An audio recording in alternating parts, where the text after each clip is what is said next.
Can we estimate how many ships and airplanes were lost in the Bermuda Triangle? Have their disappearances resulted from human error or weather phenomena? Let's try to find out. We have a curious story of the SS Cotopaxi. This ship vanished in 1925, traveling from Charleston, South Carolina to Havana, Cuba. It never reached its destination. Years later, in the 1980s, a wreck was found 40 miles off St. Augustine, Florida. Since specialists could not precisely determine what and where it came from, they nicknamed it Bear Wreck.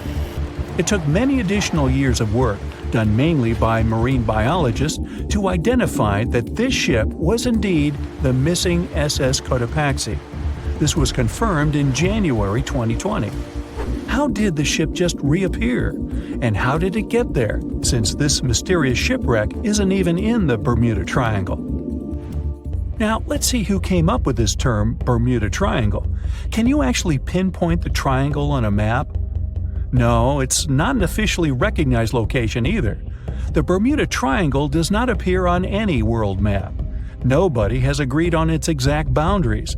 There are only assumptions with approximations of the entire area, ranging between 500,000 and 1.5 million square miles. By all approximations, the region has a vaguely triangular shape. In 1964, an American author named Vincent Hayes Gaddis first came up with the idea when writing an article for Argosy magazine. He used the Bermuda Triangle to describe a triangular region that has destroyed hundreds of ships and planes without a trace. It is pretty hard to get the number of lost ships and planes because some ships and aircraft have gone missing without leaving a trace. Their wreckage in the region has not been recovered, but the recorded story should help us. Legends about the Bermuda Triangle date back to the 15th century, like that of the Italian explorer Christopher Columbus. When sailing through the Atlantic waters, he passed by this location in the late 1400s. In what we now know as the Bermuda Triangle, he saw a huge flame that seemed to just crash into the ocean. Later, he saw an unusual light flashing in the distance at the exact location. Like many other sailors since then, his compass had severe malfunctions. Flight 19, a Navy plane on a routine schedule back in 1945, also started the Bermuda Triangle legend. It was commanded by Lieutenant Charles Taylor, and it's recorded that he just got lost in the triangle for no reason. Since pilots had no GPS back then, they had to trust their compasses and keep track of how long they'd been flying in a specific direction and their speed. Shortly after completing the task, both of the compasses on board stopped working correctly. Records found after the plane's disappearance also indicate that Taylor didn't have a watch on that particular day. The initial report stated that pilot error was to blame for this unfortunate event. However, because people weren't satisfied with this outcome, it was changed to causes or reasons unknown after several reviews. One surviving pilot named Bruce Guerin suggested he went through an electronic fog while passing above the triangle, making him travel through time. In 1970, when this incident happened, he was flying his aircraft when it was surrounded by two huge clouds that formed a whirlpool and spiraled. Like many others before him, he noticed that his navigation devices were malfunctioning. When he eventually made it out of those clouds, he discovered that his flight had only taken 35 minutes. It should have taken 75 in total. Since he had no other reasonable explanation for what he went through, he believed he must have been pushed forward in time. It's not only strange-looking clouds that have been seen above the Bermuda Triangle. In 2014, a pilot recalled almost colliding with a flying object that he could not identify whatsoever. Some of these strange encounters were even caught on tape. It's the case of an early 2015 flight whose passengers noticed a curious object just floating over the ocean. The pilots have yet to figure out what they actually saw back there. Okay, not all of the possible explanations have been this unusual. Oceanographers, for example, have also tried to explain why ships disappear around here. So they recently came back to one of their old theories: rogue waves. These are immense walls of water that just pop up suddenly. If multiple such waves rise simultaneously, they overlap like a wave sandwich. If one single wave can reach over 30 feet tall and happen simultaneously, it can create a rogue wave that can surpass 100 feet high. These types of waves can quickly overtake even the biggest of ships. Meteorologists came up with their own explanation too: hexagonal clouds. These unusual types of clouds can generate winds of up to 170 miles per hour. And they're pretty significant too, some reaching 20 to 55 miles across. As such, waves inside these wind giants can go as high as 45 feet. The Earth's own magnetic force might also have something to do with it. Within the Bermuda Triangle, compasses point to true north, the geographic North Pole, rather than magnetic north, the shifting magnetic North Pole. Some have even explained that since these two perfectly overlap in the Bermuda Triangle, it can cause a magnetic phenomenon that could make navigational devices malfunction. It's called the agonic line. The problem is that scientists have discovered that this line moves each year. It might have passed through the Bermuda Triangle at one point, but it's now through the Gulf of Mexico. Other strange natural phenomenon found along the coast of Norway could help explain why the Bermuda Triangle has claimed so many ships. There are some deep craters there, measuring up to half a mile wide and are 150 feet deep. Scientists believe they were created by methane gas bubbles. This gas seems to be leaking from deposits hidden deep in the seabed. Once the gas reaches a certain quantity, it bursts to the surface and causes eruptions. So, do pilots and ship captains actually avoid this area today? Could this explain why there are fewer ships that get lost there nowadays? But if you've ever flown from Miami to San Juan, Puerto Rico, you probably know that's not true. As for ships, if people would avoid the Bermuda Triangle, nearly all Caribbean vacations would be spoiled. To this day, there are a lot of flights that go over the Bermuda Triangle, so it's clear nobody is avoiding it. This place is one of the most heavily traveled shipping lanes in the world. Nowadays, the Bermuda Triangle has heavy daily traffic, both by sea and air. But the Bermuda Triangle is indeed subject to tropical storms and hurricanes that happen very often. Let's also keep in mind that the Gulf Stream, a strong ocean current that causes sharp changes in local weather, passes through the Bermuda Triangle. Besides, the deepest point in the Atlantic Ocean, the Milwaukee Depth, is also located in the Bermuda Triangle. The Puerto Rico Trench reaches almost 27,500 feet at the Milwaukee Depth.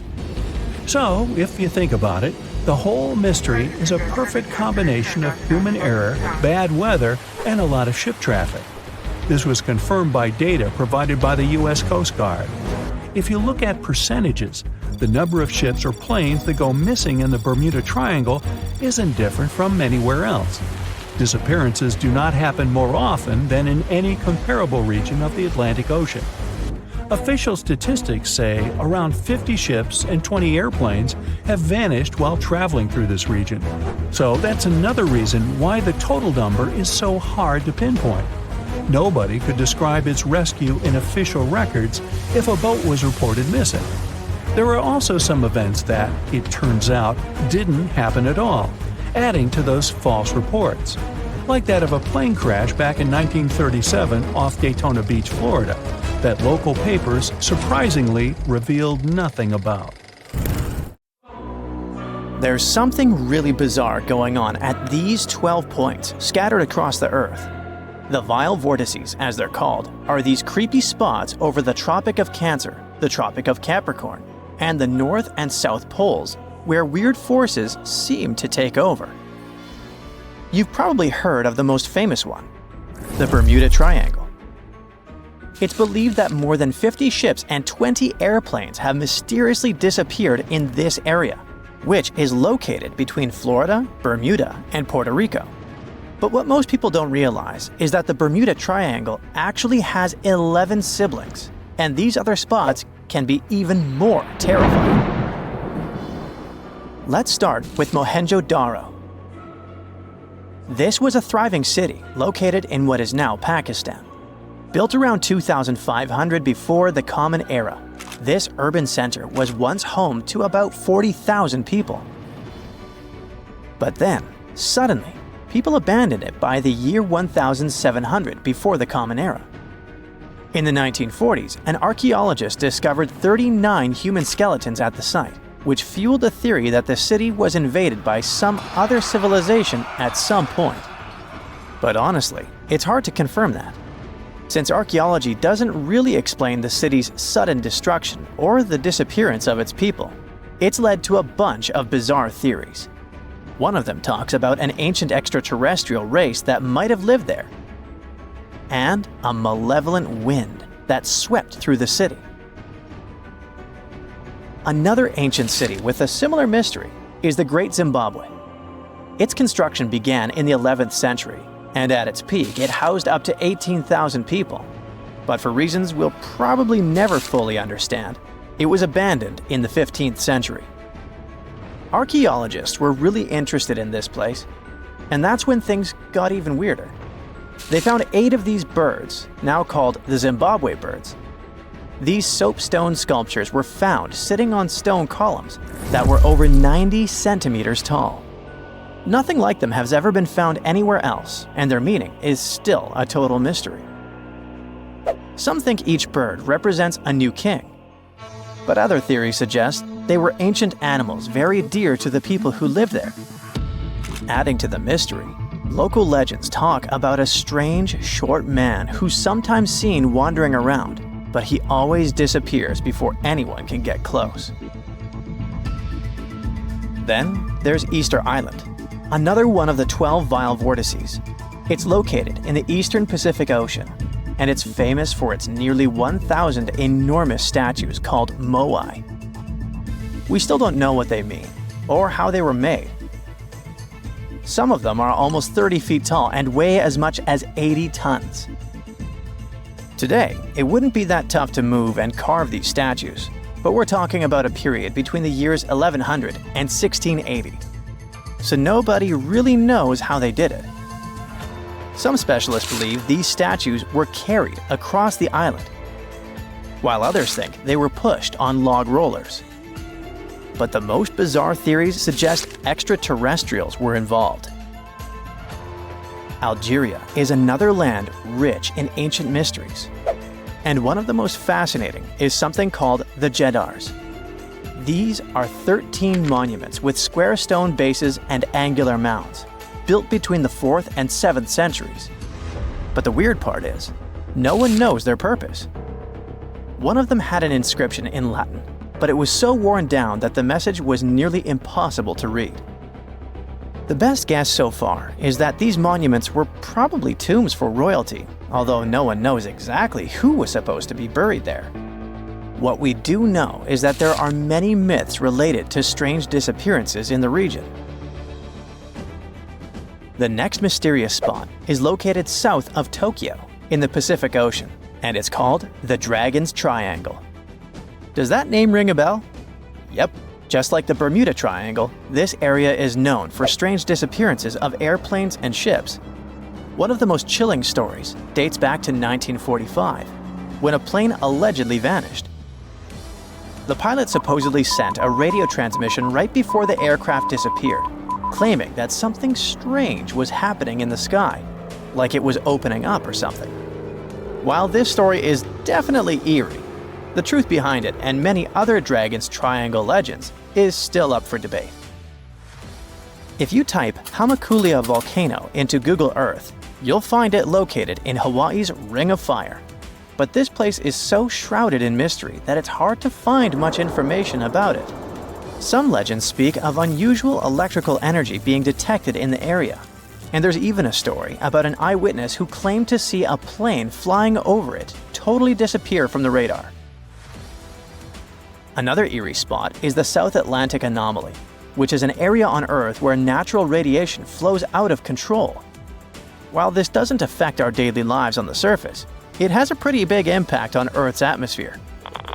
The radiation there is so intense that it can knock out the onboard computers of spacecraft and interfere with the data collected by satellites passing through the area. To deal with this, specialists had to add an additional shield to the International Space Station. The South Atlantic anomaly is also linked to a weird event that astronauts experience called cosmic ray visual phenomena. They've reported seeing random flashes of light or shooting stars out there in space, but it's all just some kind of illusion. From wild radiation to strange seismic activity. The Wharton Basin in the Indian Ocean is a place known for unusual tectonic events. In April of 2012, a massive earthquake measuring magnitude 8.6 hit the region. This was considered the largest intraplate earthquake ever recorded, meaning it happened within a tectonic plate rather than at its boundary. This caught the attention of scientists, who now speculate that the region might be forming a new boundary between the Australian and Indian plates. But for now, this is all still one big mystery. Now let's head to the Pacific Ocean. More specifically, to the New Hebrides Trench. This submarine trench is about 750 miles long and 45 miles wide. It formed when the Australian plate slid under the New Hebrides plate. There's no doubt that this is one of the creepiest and deepest spots in the ocean. The danger isn't just down in the deep sea either, as this trench has been connected to several earthquakes that affected New Caledonia and Vanuatu. This area also has some strange features. For example, when scientists explored it, they didn't find a single grenadier fish down there. This type of fish is one of the most common deep-sea creatures you'd expect to see in trenches around the Pacific. So why aren't they around the New Hebrides Trench? Maybe they know something we don't. The two remaining vile vortices are the North and South Poles. These two are on the opposite ends of the planet, but they share one thing in common: strange disappearances. One of the most famous stories from the North Pole happened in 1897. 3 brave explorers set out on a journey to reach the North Pole using a hot air balloon. But they never completed their mission. Their mysterious disappearance remains one of the most intriguing, unsolved mysteries in the history of Arctic exploration. The South Pole is also known for similar mysteries. It's believed that hundreds of people may be buried beneath the snow and ice of the coldest continent on Earth. Even with all the advancements in technology and knowledge, the South Pole can still be extremely dangerous for anyone who ventures there. The temperatures can drop to almost minus 130 degrees Fahrenheit, and the winds can get up to 200 miles per hour. And that's definitely enough reason to stay away. Now that you're familiar with the 12 vile vortices, let me tell you something even stranger. If you look at a map, you'll see that these places are arranged in a way that looks pretty similar across the globe. Here's the weird part. If you connect these spots where unexplained events have occurred, you actually form the geometric shape of an icosahedron. This could be just a huge coincidence, but the fact that these mystery spots align with this shape makes them even more intriguing. 2 sailors were traveling not far from the infamous Bermuda Triangle when they noticed a boat that seemed to be moving by itself. The sails on it were down and the motor wasn't running. One of the men was Matt Rutherford, the first man to ever sail non-stop on his own around North and South America, who has seen a lot during his voyages. But this one was spooky even for him. An awfully abandoned boat that could be hiding scary things inside. Rutherford still decided to approach and inspect the vessel to see if there was someone aboard who needed help. This story happened in 2013, but the sailors waited for 10 years before they published the footage. The ghost ship, which turned out to be named Wolfhound, looked like an upscale one, and it probably cost hundreds of thousands of dollars. It seemed like whoever abandoned it was leaving in a rush. There were clothes and other personal belongings all over the main cabin. Some parts of the ceiling had fallen and some drawers had popped open. Rutherford was afraid to open doors in cabins, so he carefully searched the boat step by step, and luckily found no people who would need help. The sailors decided to tow the ghost ship back to Bermuda. It wasn't easy because Wolfhound was bigger and heavier than their boat. After days at sea, the crew was running low on fuel and asked a passing freighter to stop and give them some gas. They kept pulling Wolfhound with just sail power until the tow line got wrapped around the rudder, and they realized they could get stranded in the Bermuda Triangle. So they had to abandon the ship. After another 23 days in the Atlantic, they finally reached Bermuda. As it turned out later, the mysterious ghost ship belonged to an Irish yacht club member. It got caught in a storm with waves that were 20 feet high and super strong winds, and couldn't continue its voyage. A Greek cargo ship rescued the crew, but they had to leave the ship. Rutherford and his crew found the yacht 9 weeks later. Wolfhound is one of more than 50 ships and 20 planes that disappeared in the Bermuda Triangle since the mid-19th century. The first ship, at least officially documented, was the USS Pickering. It departed from Delaware to the West Indies in 1800. There were 70 people aboard. No one ever heard anything from them ever since. And perhaps we'll never know what exactly happened to them and where the ship is now. The largest ship that has ever disappeared in this mysterious area is the USS Cyclops. In March 1918, carrying a crew of 306 people, the USS Cyclops left Barbados and headed home to Baltimore. It had tons of dense manganese ore on board, which was used in steelmaking. Something happened during its 9-day voyage when it was passing through the Bermuda Triangle. The last message from Cyclops said, "Weather fair, all well," and then it disappeared forever, without even an SOS signal. Another ship that the Bermuda Triangle supposedly took forever was the Cotopaxi in 1925. It was loaded with coal and had a crew of 32 people on board. Its trip was supposed to go from Charleston, South Carolina to Havana, Cuba, but something went wrong and the ship disappeared. Recently, scientists discovered that the Cotopaxi was lying at the bottom of the ocean about 35 miles from St. Augustine, Florida. Divers who like to go down to the wreck nicknamed this spot the Bear Wreck, but didn't realize they were exploring the remains of the Cotopaxi. One of them, Michael Barnett, was trying to identify the wreck for over 15 years. He carefully measured different parts of the shipwreck that survived underwater with his team. When they compared these measurements with old blueprints of the Cotopaxi, they saw that everything matched up perfectly.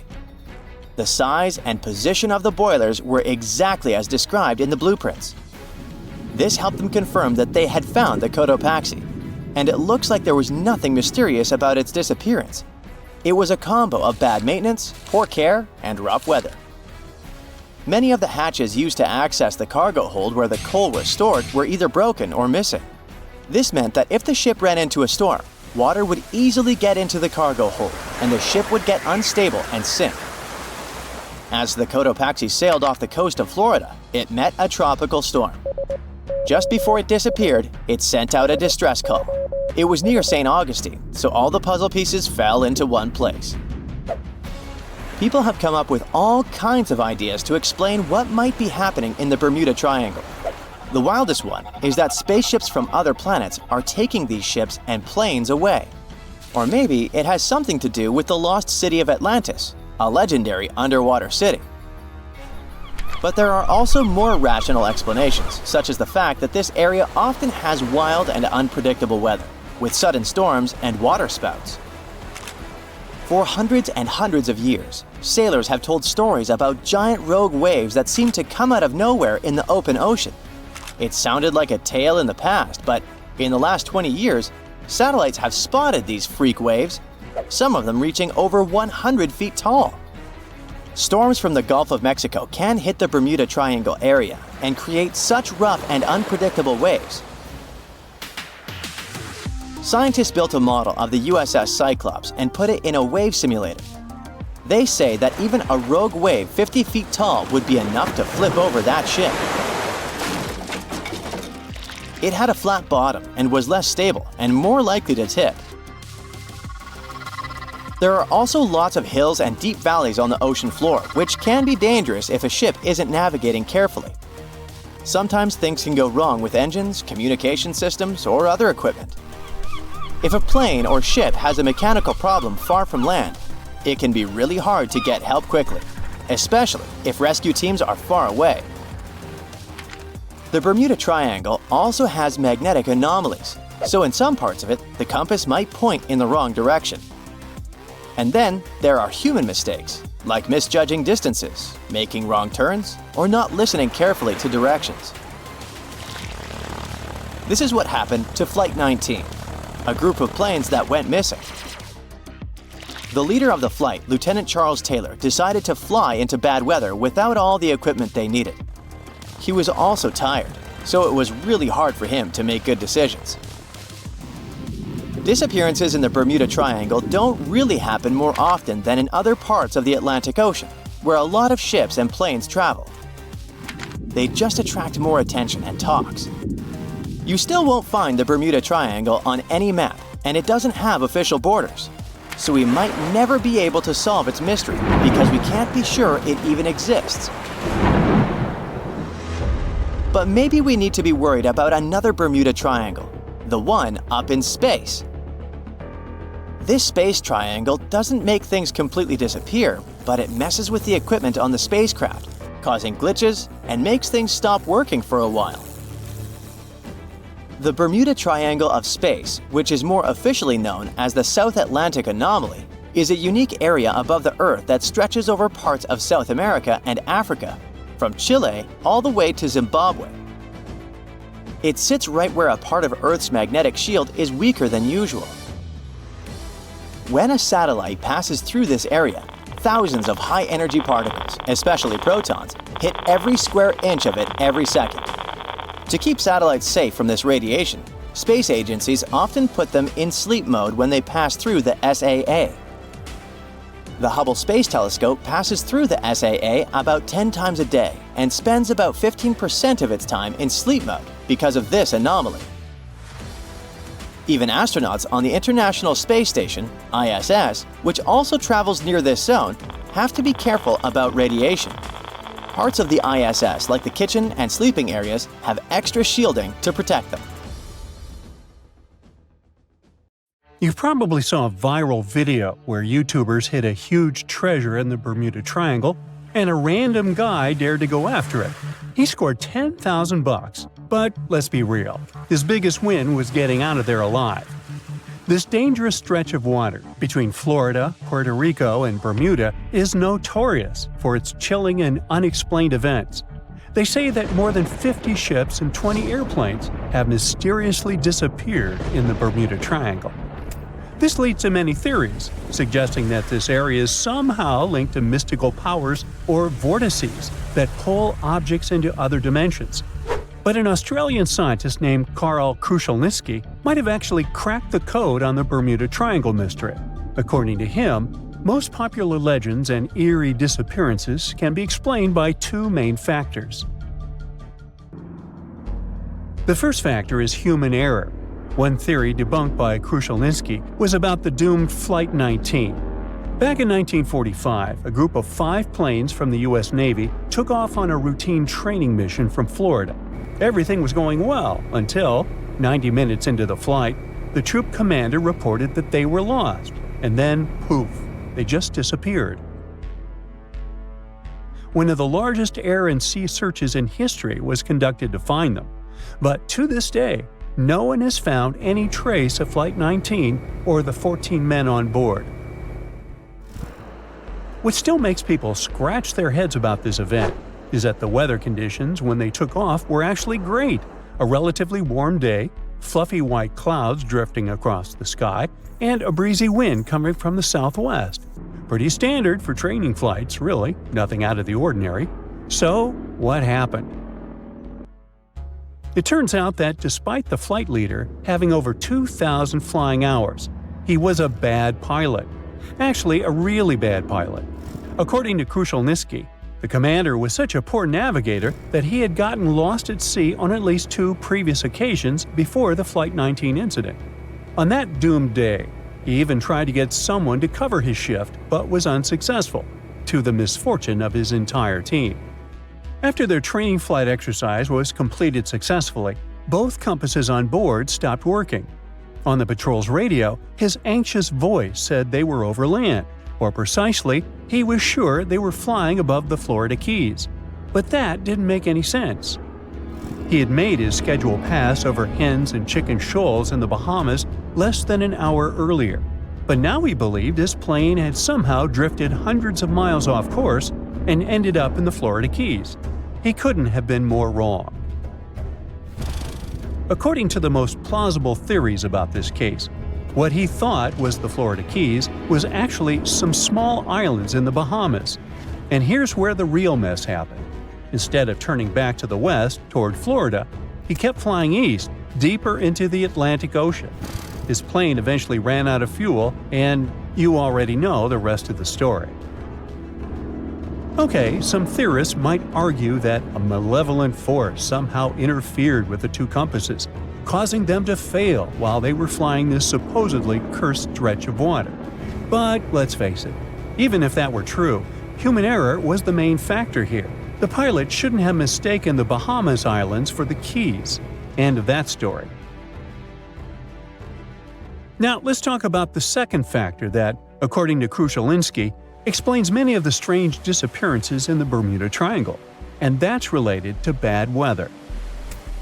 A lot of Atlantic tropical storms and hurricanes actually pass right through the Bermuda Triangle.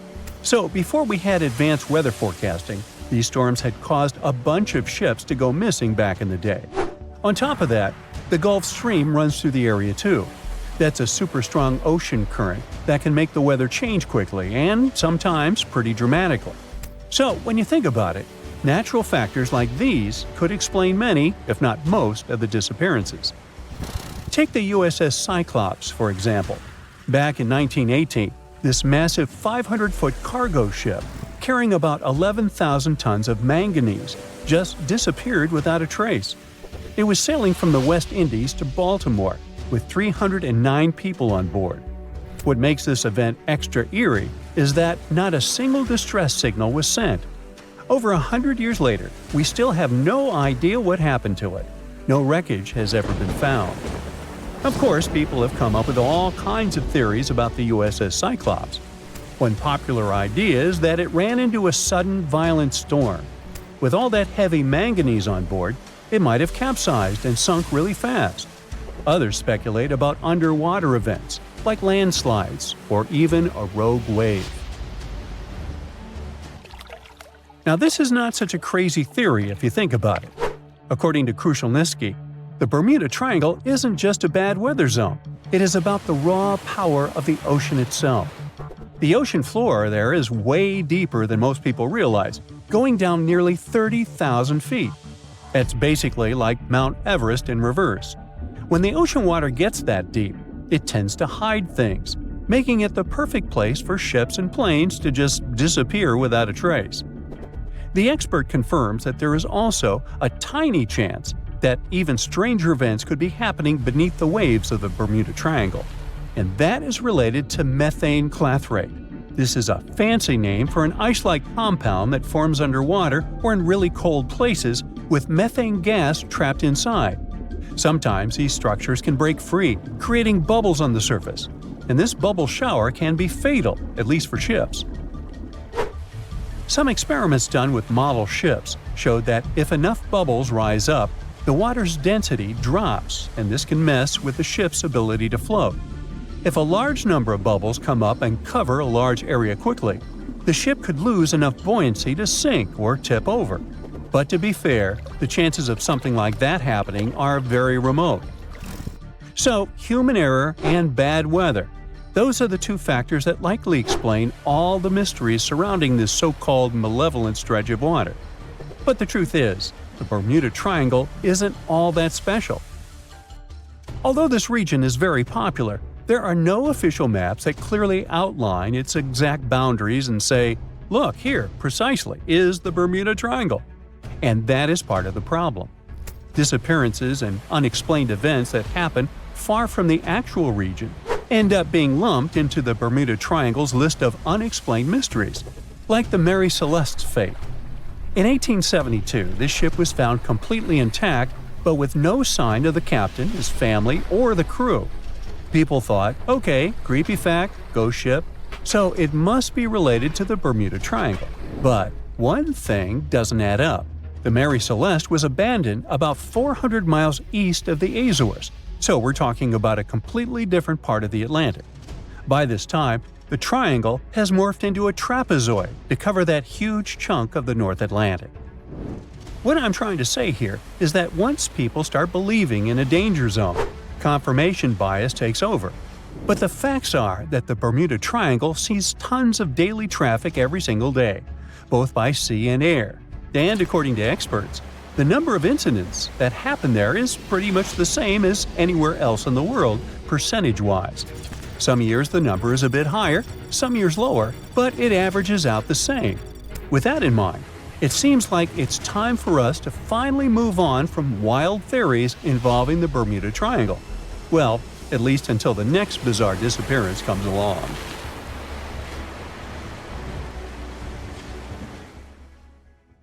A college sophomore finished her shift at the cafeteria and decided to go for a hike. She got dressed, said goodbye to her roommate, and hitchhiked a ride to the start of a trail. The 18-year-old girl met some hikers who were coming back and asked them for directions. It was getting dark, but the student pressed on, and she was never seen again. Her name was Paula Jean Weldon, and she went missing in 1946. She was walking along a trail near Bennington, a town in southwestern Vermont. The next day, her roommate reported her missing. The authorities quickly organized a search party. Hundreds of people searched the woodlands around the trail for 4 weeks. Her college even shut down for a while so students and faculty staff could join the search. They came back empty. The girl had disappeared into thin air. Paula didn't pack a bag. She didn't take any extra clothes or money. All the evidence suggested she didn't expect to be out for more than a couple of hours. Her father was a well-known industrial engineer. He blamed the county sheriff for poorly conducting the investigation. Despite all the efforts, the poor girl was still nowhere to be found. Her case remains unsolved to this day. But this is not the first time someone went missing in Vermont's forests.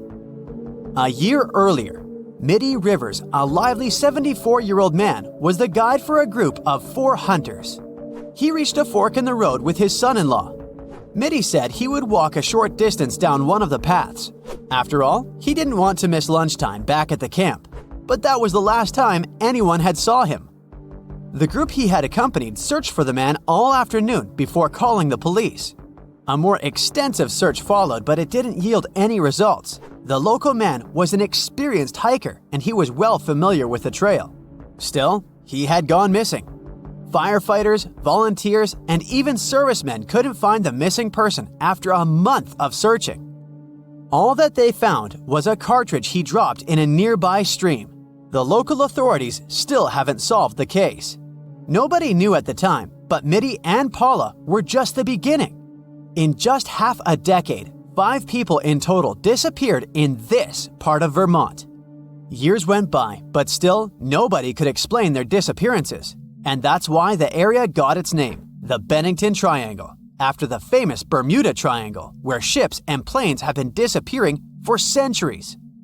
In 1949, the most puzzling disappearance happened in the Bennington Triangle. A 68-year-old veteran boarded a local bus. He was going home after visiting his relatives in St. Albans. His family took him to the bus station, and there were 14 witnesses who claimed he was still on it at the last stop before Bennington. But he never got off the bus there. His luggage was still on the rack, and an open bus timetable sat on his empty seat. The man had apparently vanished into thin air while on a moving bus. And there's another weird thing. He disappeared on the exact same date the college student went missing 3 years ago. The youngest person to mysteriously vanish was an 8-year-old. He was with his mother while she worked on the family farm. She went to feed the pigs and left her son alone for an hour or so. When she came back, the woman couldn't find her son. The locals soon formed search parties, and the local sheriff brought in tracking dogs. They picked up the scent, but lost it suddenly at a nearby crossroads. The guy was never found. Again, there was a strange element to this story. The youngster was wearing a bright red jacket. This would have made him more visible to the rescuers. But more strikingly, Paula, the college sophomore who disappeared 4 years earlier, also had a red jacket. The final disappearance happened just 16 days after the little fella vanished from the farm. A 53-year-old woman was camping with her family in the Green Mountain National Forest. She went for a hike with her cousin, but there was a mishap. The woman fell into a stream. She decided to go back to the camp to change clothes. Her cousin thought she would join him later and continued along the path alone, but the woman never came back. In fact, she never reached their base camp. For 2 weeks, 300 searchers scouted the woods. They brought in helicopters, but found no trace of the unfortunate woman. The last disappearance in the Bennington Triangle had an ending. Not a happy one, though. In the spring of the following year, the searchers found the poor camper 3.5 miles from the original campsite. They had previously covered that spot, which made it only more mysterious. It was impossible to determine why and what happened to her. The only thing these 5 disappearances have in common is the period of time and the geographic area.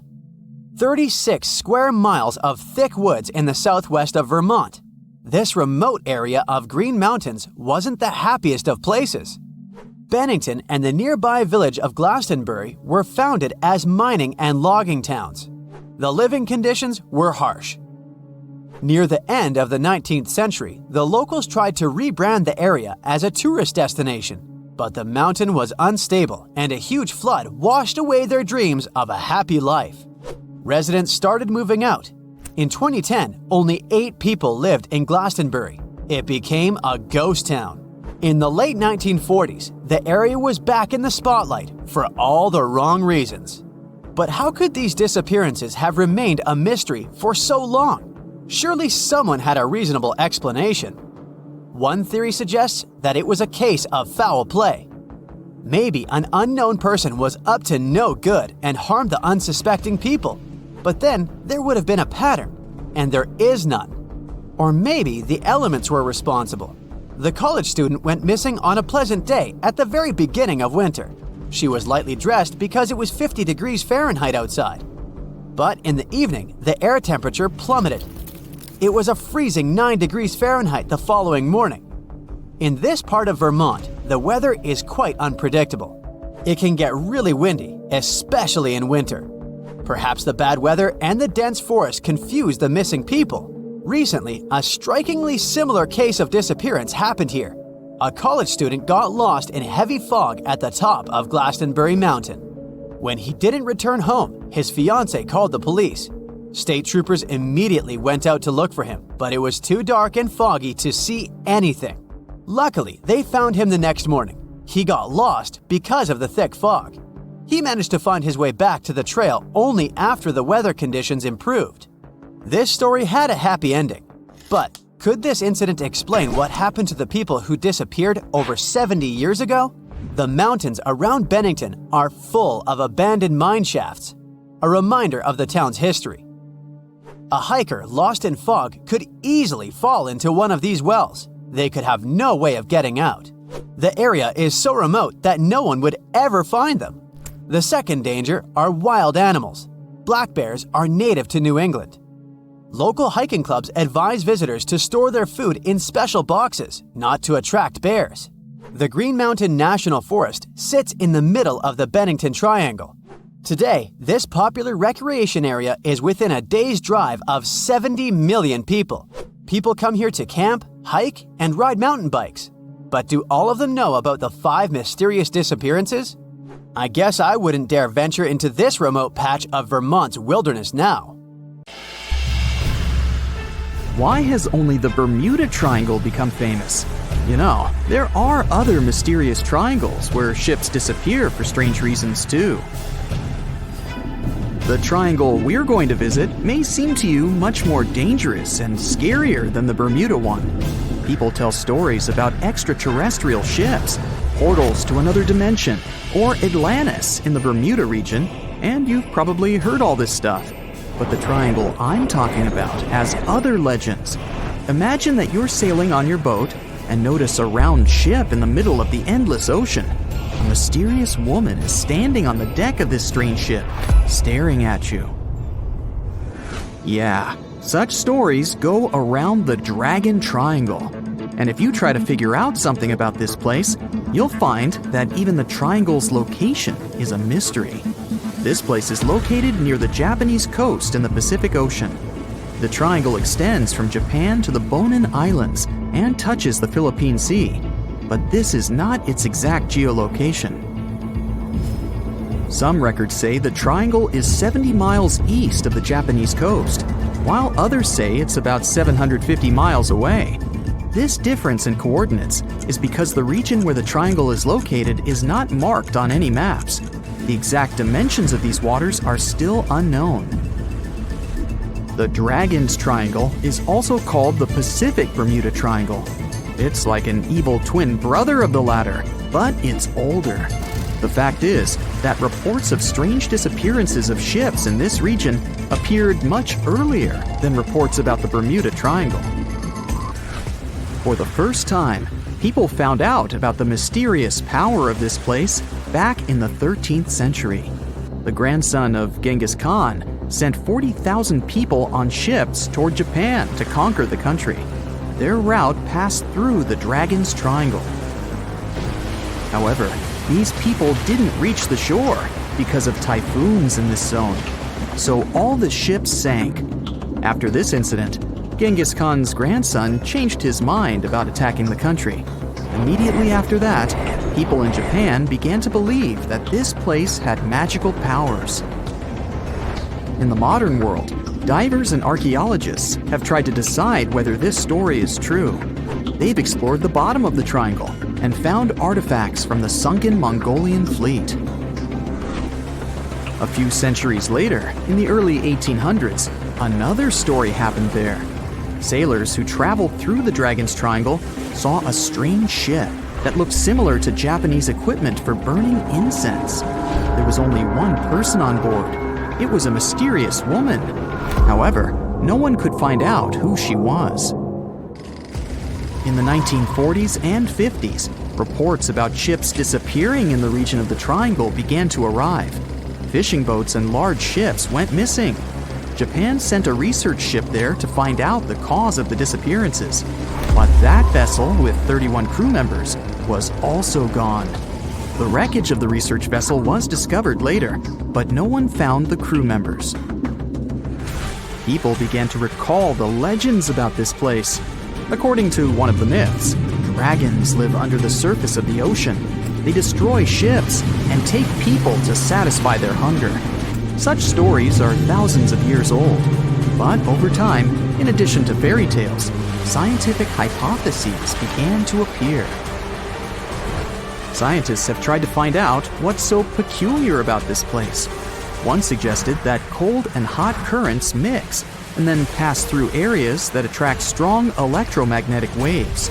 And when these mixed hot and cold currents meet these waves, they form electromagnetic interference. Electronic equipment on ships begin to break down, and navigation devices fail. At this moment, a storm starts, and vessels become helpless. They can't send distress signals or determine their location. Another theory says that underwater volcanoes are at the bottom of the triangle. They spew hundreds of thousands of tons of magma, churn the waters, and create giant waves. Seismic activity often happens off the coast of Japan, so this theory is quite logical. Also, volcanic activity can explain ancient legends about underwater dragons. Besides, islands often appear and disappear in this region. When magma cools down underwater and creates layers, they move upward and form land. Then, during the next eruption, they collapse and go underwater, but some of them remain. So imagine some ship sailing, and then a huge island rises from underneath and cracks its hull. Perhaps methane hydrates destroy ships. These substances come out of the Earth's crust, form large bubbles in the water, then rise and explode. Such a giant bubble can damage a ship's hull or even destroy a vessel. Anyway, scientists don't know for sure the reason for the disappearance of boats yet. And in general, all those mysterious cases that have occurred in that place are most likely nothing more than legends. The Dragon and Bermuda Triangles are in the oceans, but how about a triangle in a lake? It's located between Michigan and Wisconsin, right inside Lake Michigan. In 1950, a plane with 108 passengers on board disappeared without a trace while flying over the lake. When the search began, rescuers found a few pieces of the aircraft on the water. Besides the plane, many ships have gone missing there. Sometimes people disappeared into thin air, right from boats. One such case happened in 1937. The ship was sailing through the Lake Michigan Triangle when Captain George Donner went to rest in his cabin. 3 hours later, one of the crew members knocked on the door to wake the captain, but no one answered. When it became clear that something was wrong, the sailor walked inside, but saw no one there. The captain seemed to have vanished. The crew couldn't find him. Until now, the disappearance of Captain George Donner remains an unexplained mystery.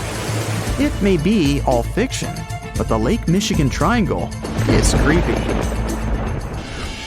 And how about a triangle that's on the ground? This is the Bennington Triangle. It's located in the southwestern part of Vermont, USA. This is a place you really should avoid. There are many scary stories around it. It's up to you to decide whether they're true or not. In November 1945, a group of hunters passed through this area. A 74-year-old man was walking ahead of the group, and right in front of several people's eyes, he made a step and disappeared. No one could find him. The hunters called rescuers, but they didn't help. In December of 1946, several students went camping. An 18-year-old girl led a large group. She walked a few feet forward to figure out where to go next and disappeared. The tourists called the police. Officers began searching the area, and the FBI joined them. They got some information from locals living in nearby towns. They said that some girl similar to the description had been walking with a man much older than her. The two of them left by car and were never seen again. Soon, a similar vehicle was found not far from New York. The car was burned, so the police and experts couldn't confirm that the missing girl was inside. 3 years later, a man disappeared on the territory of the triangle. He was waiting for a bus at the last stop. When the bus arrived, he got inside, but didn't reach his destination. He didn't get off the bus and didn't appear anywhere else. The police couldn't find any trace of the missing man. But the most terrible case occurred in 1950. Near the Bennington Triangle, a woman was driving a truck with her young son. She stopped the car and left for a few minutes to drop by a store or gas station. But when she came back, there was no one in the car. The police were combing the area. In the search, they used sniffer dogs, which managed to get on the boy's trail. The dogs followed the path and stopped at one place in the forest. The trail ended there. And you know what that spot was? The place where that student girl disappeared in 1946. In 1945, 5 TBF Avenger aircraft took flight for a routine training exercise around the Bermuda Triangle.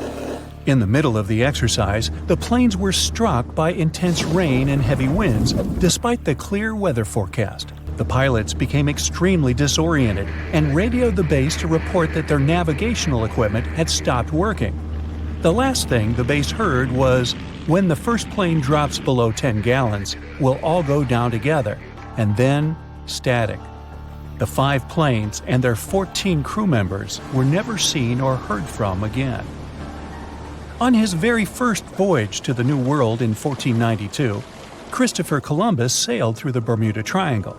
Columbus reported that one night when he was on the deck of the ship, He noticed a giant light appear in the distance, unlike anything he had ever seen before. Columbus looked at his compass for direction, and it gave off erratic readings. You might have noticed that the Bermuda Triangle doesn't appear on any world map. This is because official institutions refuse to acknowledge that the area actually exists. A popular theory suggests that rogue waves are responsible for the many disappearances. Rogue waves are called extreme storm waves by scientists. They occur when different weather patterns take place at the same time and cause large unexpected waves. Witnesses say that the waves look like giant walls of water. These waves could explain why ships go down fast and without leaving any trace. The Bermuda Triangle is home to some pretty intense and unexpected weather. Storms build up quickly and unexpectedly, then disappear soon after. If you blink, you might miss it. This could explain why few distress signals are issued. Pilots and sailors never saw the weather coming. No one knows exactly how many ships and planes have disappeared in the Bermuda Triangle. The rough estimate is 50 ships and 20 planes. Most of the time, the disappearances had no explanation and no wreckage has ever been left behind. Another bizarre theory trying to solve the Bermuda Triangle mystery comes from Charlie Berlitz. He insists that the area is home to the lost city of Atlantis. The missing ships and planes and malfunctioning equipment, according to him, were all caused by rays of energy let out by the special energy crystals that power Atlantis. While this sounds silly, Berlitz's theory was convincing enough that over 20 million people bought his book worldwide. In the year 1800, a large sailing vessel called the USS Pickering departed from the U.S. on its way to the West Indies. The ship sailed into the Bermuda Triangle along with its 90-man crew and was never heard from again. The USS Pickering was the first ever confirmed ship to vanish in the Bermuda Triangle. It's believed that the ship was taken out by a storm, but because no wreckage was ever found, we'll never know for sure. When the TBF Avenger planes went missing, a massive search operation was conducted. Boats and planes searched the Bermuda Triangle for any signs of the aircraft. One of the boats searching was a PBM-5 Mariner airboat. The airboat took flight at 7:27 p.m. and called in a routine radio message 3 minutes later. Then, it was never heard from again. No trace was ever found of the rescue airboat or the 5 Avenger aircraft. An enormous investigation was launched into the disappearance of all these vehicles, but nothing was ever discovered. This particular area of the ocean is one of the most heavily traveled shipping routes in the world. Some skeptics believe that this fact solves the mystery. Statistically, the busier the area, the higher the frequency of accidents and disappearances. While this makes sense, it's not the frequency of disappearances that's responsible for the mystery of the Bermuda Triangle. It's the lack of explanation or wreckage found. On the ocean floor, decomposing organisms let off large concentrations of methane gas that gets trapped under the water. This gas can build up until, boom, it ruptures. The gas surges up to the surface and erupts. If a ship was in the area of one of these ruptures, the water would become much less dense and cause the ship to sink rapidly and without warning. Scientists believe this could be the cause of the many disappearances in the Bermuda Triangle. While this theory makes a lot of sense, it doesn't seem too likely. The U.S. Geological Survey has stated that no large releases of gas are believed to have occurred in this area for the past 15,000 years. The ocean floor is made of rocks containing a lot of magnetite. It's more like iron. Magnetic fields react to high concentrations of magnetite on the ocean floor, which may start a sort of conflict between the two. It can often lead to various weather anomalies and, as a result, navigation issues. And, naturally, any changes in the ocean floor or the Earth's magnetic fields influence the Bermuda Triangle a lot. Since the magnetic field is constantly moving, it might be also taking the Bermuda Triangle with it. Now that people know where the triangle is, it's easy to avoid it. It supposedly moves eastward together with the magnetic poles, but scientists still can't answer where exactly it will be in a couple of years. Some people blame all the disasters on the extraterrestrial paranormal activity. Others suppose it's all about raging natural phenomena. There's another triangle in Lake Michigan. Just like the one near Bermuda, the Michigan Triangle got its shady reputation for some disappearances. The first recorded one dates back to 1679. A large vessel, one of the largest of that time, set out on an expedition, yet once it got in the sinister triangle, it never came back. Much later, an aircraft disappeared in this triangle. The skies are usually very clear there, but back in 1883, some people witnessed abnormal things in the area. Some claim to have seen large blocks of ice falling from the skies, and the crew even managed to save one as hard proof. Meanwhile, the Pacific Ocean Mystery Area is another sinister triangle. Off the south coast of Japan, not far away from Tokyo, there's a sea where plenty of ships met their doom, disappearing without a trace in these waters. They call it the Devil's Triangle. Some scientists believe the cause of anomalies is the environmental changes. Also, there's a really high concentration of methane hydrates on the bottom of the ocean in the Pacific Triangle area. You're deviating from your original course and sailing in the wrong direction. There's the Caribbean Sea near the triangle, peppered with small islands. The seafloor here isn't deep. The ship can get in shallow waters. And now the ship is stuck on a shoal, and you have no idea where you are. If this were the 21st century, the ship's captain would be able to reach the shore using GPS and other modern navigation. But the most interesting thing is that the compass would work correctly this time, since the magnetic North Pole hasn't already coincided with the true one for a long time in the territory of the Bermuda Triangle. The agonic line is somewhere far away from here. There are no problems with navigation now, but for some reason, this is where ships disappear. In fact, not just here. Throughout the Atlantic Ocean, there are places where many more ships were gone.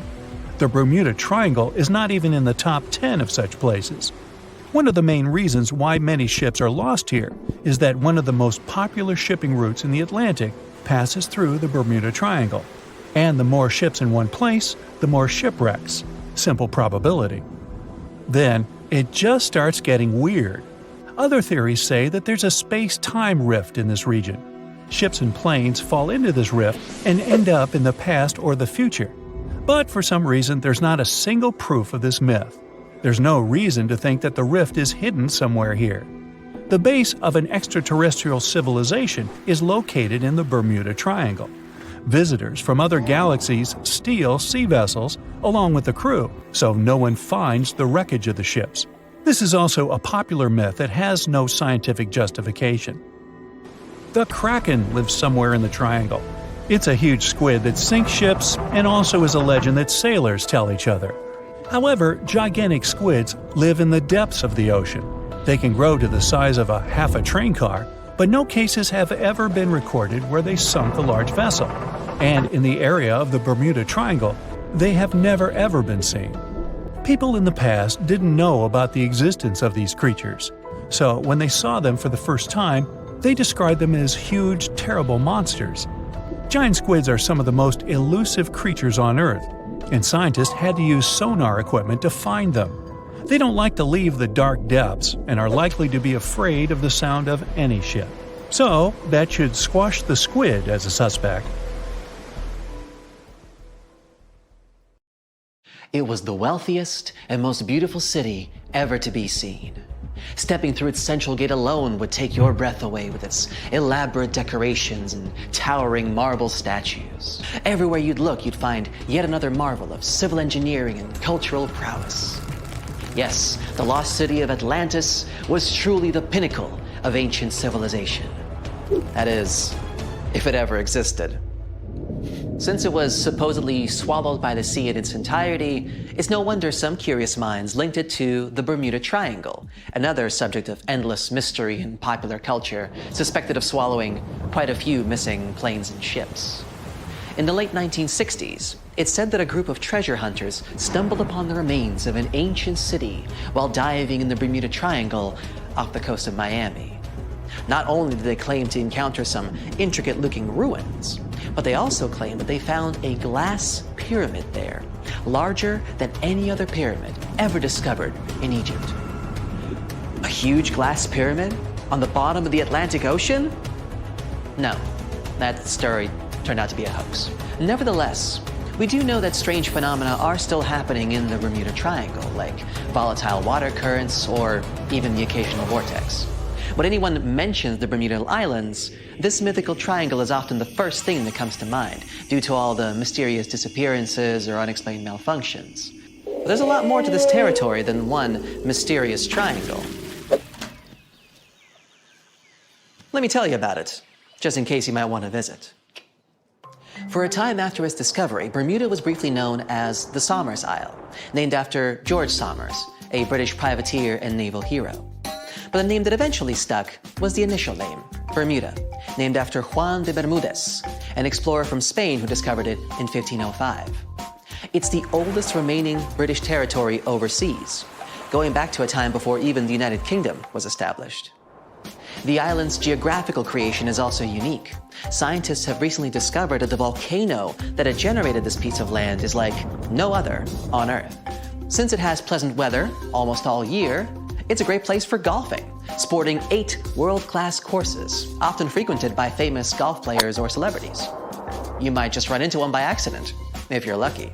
If you're more of a music fan, you would be interested to know that John Lennon got the inspiration for about 25 of his songs right here on this island, including classics such as Watching the Wheels, Woman, and Just Like Starting Over. Bermuda's official online travel guide even provides a Lennon-inspired itinerary, taking you from the Bermuda Botanical Gardens to the Masterworks Museum of Bermuda Art to Front Street, a district well known for its very active nightlife. William Shakespeare himself has an interesting connection with this island. His famous play, The Tempest, a story about a shipwrecked crew that end up on a magical island where they are tormented by an old man and his servants, was initially going to be set in the Mediterranean. But after learning about a real-life shipwreck in Bermuda, Shakespeare was supposedly inspired, and so moved the setting here. The island is also home to some fascinating animal wildlife.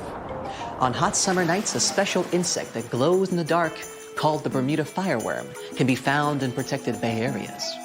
There's also a unique species of birds here, the cowhouse, also known as Bermuda petrels.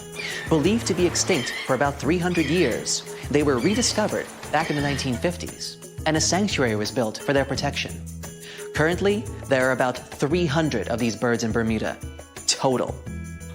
Some of the first sailors to end up on the island at times reported strange sounds coming from inland and the surrounding waters after sunset. They even described what they heard as children screaming. So, of course, they thought it must have been because of witches or sea monsters. It took a little more time and research to figure out the sounds were coming from the cowhouse.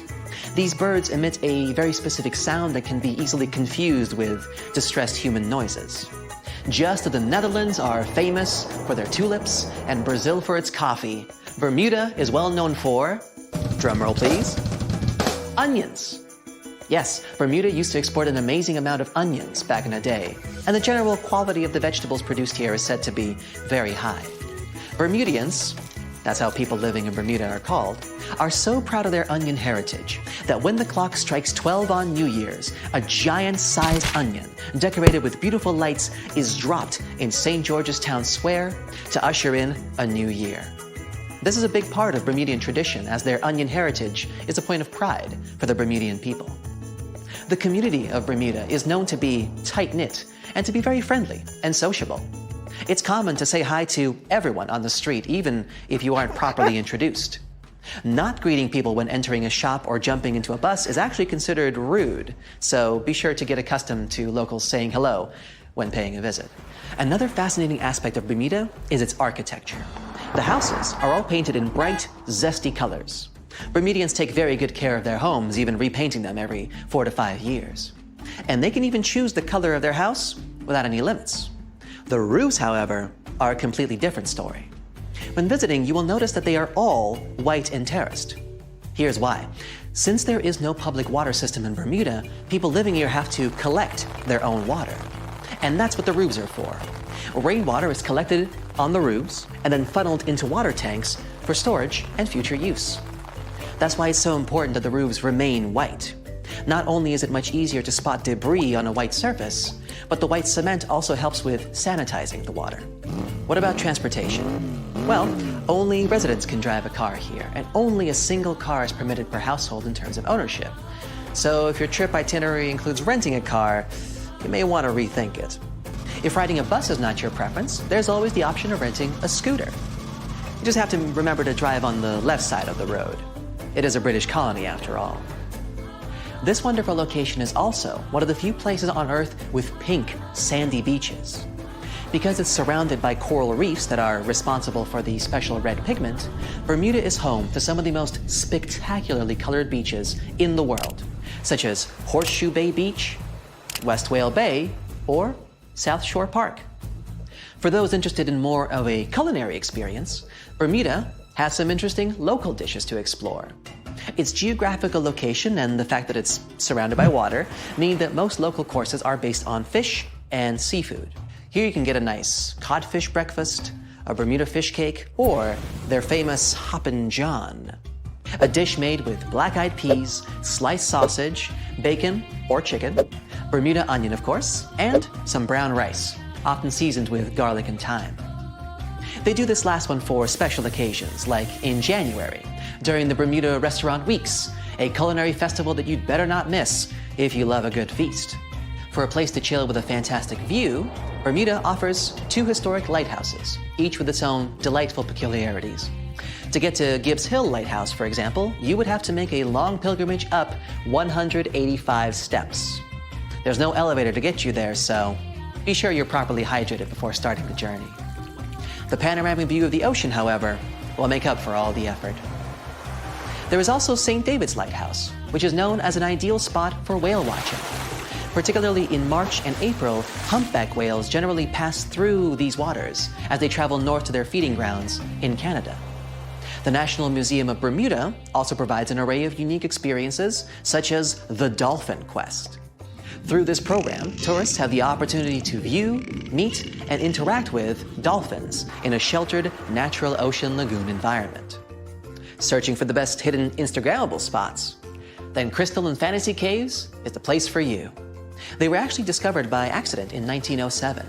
2 young boys, Carl Gibbons and Edgar Hollis, lost their ball while playing cricket. When one of the boys went down a hole to get the ball back, he discovered this magical place full of crystal formations surrounding a beautiful lake. Crystal and Fantasy Caves attract a huge number of tourists each year, and through a number of recently constructed bridges, they are now more easily accessible. Be sure to wear comfortable shoes, though. There's lots of other geographic, historic, and cultural attractions I could talk about, but I think you get the gist. Bermuda is a lovely and vibrant island paradise that offers so much more than conspiracy theories about missing planes and lost cities. The weather is pleasant, the people are friendly, and there's so much to do on this beautiful island. So what are you waiting for? Book a flight today! Just a suggestion, of course. The Bermuda Triangle is one of the most heavily traveled shipping routes in the world. Some skeptics believe that this fact solves the Bermuda Triangle mystery. Statistically, the busier the area, the higher the frequency of accidents and disappearances. While this makes sense, it's not the frequency of disappearances that's responsible for the mystery of the Bermuda Triangle. It's the lack of explanation or wreckage found. On his very first voyage to the New World in 1492, Christopher Columbus sailed through the Bermuda Triangle. Columbus reported that one night, when he was on the deck of the ship, he noticed a giant light appear in the distance, unlike anything he'd ever seen before. Columbus looked at his compass for direction, and it gave off erratic readings. You might have noticed that the Bermuda Triangle doesn't appear on any world map. This is because official institutions refuse to acknowledge that the area actually exists. No one exactly knows how many ships and planes have disappeared in the Bermuda Triangle. The rough estimate is 50 ships and 20 planes. Most of the time, the disappearances had no explanation and no wreckage has ever been left behind. When the TBF Avenger planes went missing, a massive search operation was conducted. Boats and planes searched the Bermuda Triangle for any signs of the aircraft. One of the boats searching was a PBM-5 Mariner airboat. The airboat took flight at 7:27 p.m. and called in a routine radio message 3 minutes later. Then, it was never heard from again. No trace was ever found of the rescue airboat or the 5 Avenger aircraft. A huge investigation was launched into the disappearance of all these vehicles, but nothing was ever discovered. The Bermuda Triangle is home to some pretty intense and unexpected weather.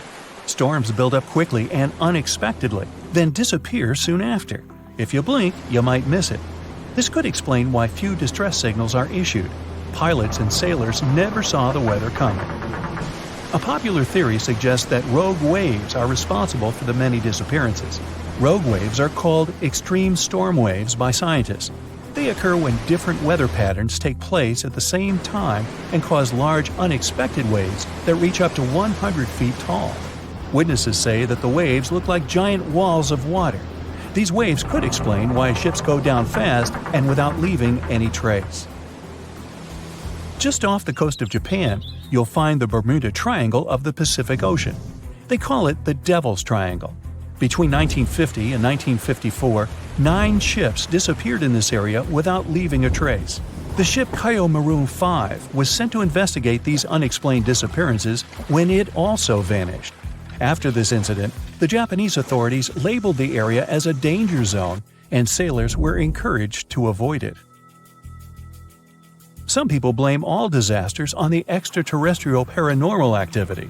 Others suppose it's all about raging natural phenomena. Some scientists believe the cause of anomalies is the environmental changes. Also, there's a really high concentration of methane hydrates on the bottom of the ocean in the Pacific Bermuda area.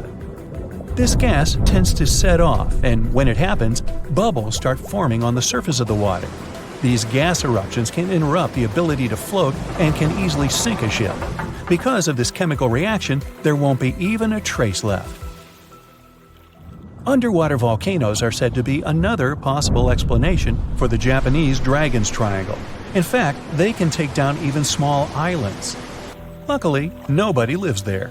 It's a pretty common thing in this area that some of them disappear underwater and others appear out of the blue because of seismic activity. You'll never find the Dragon's Triangle on any official map of the world, so nobody's quite sure about how large it is in reality.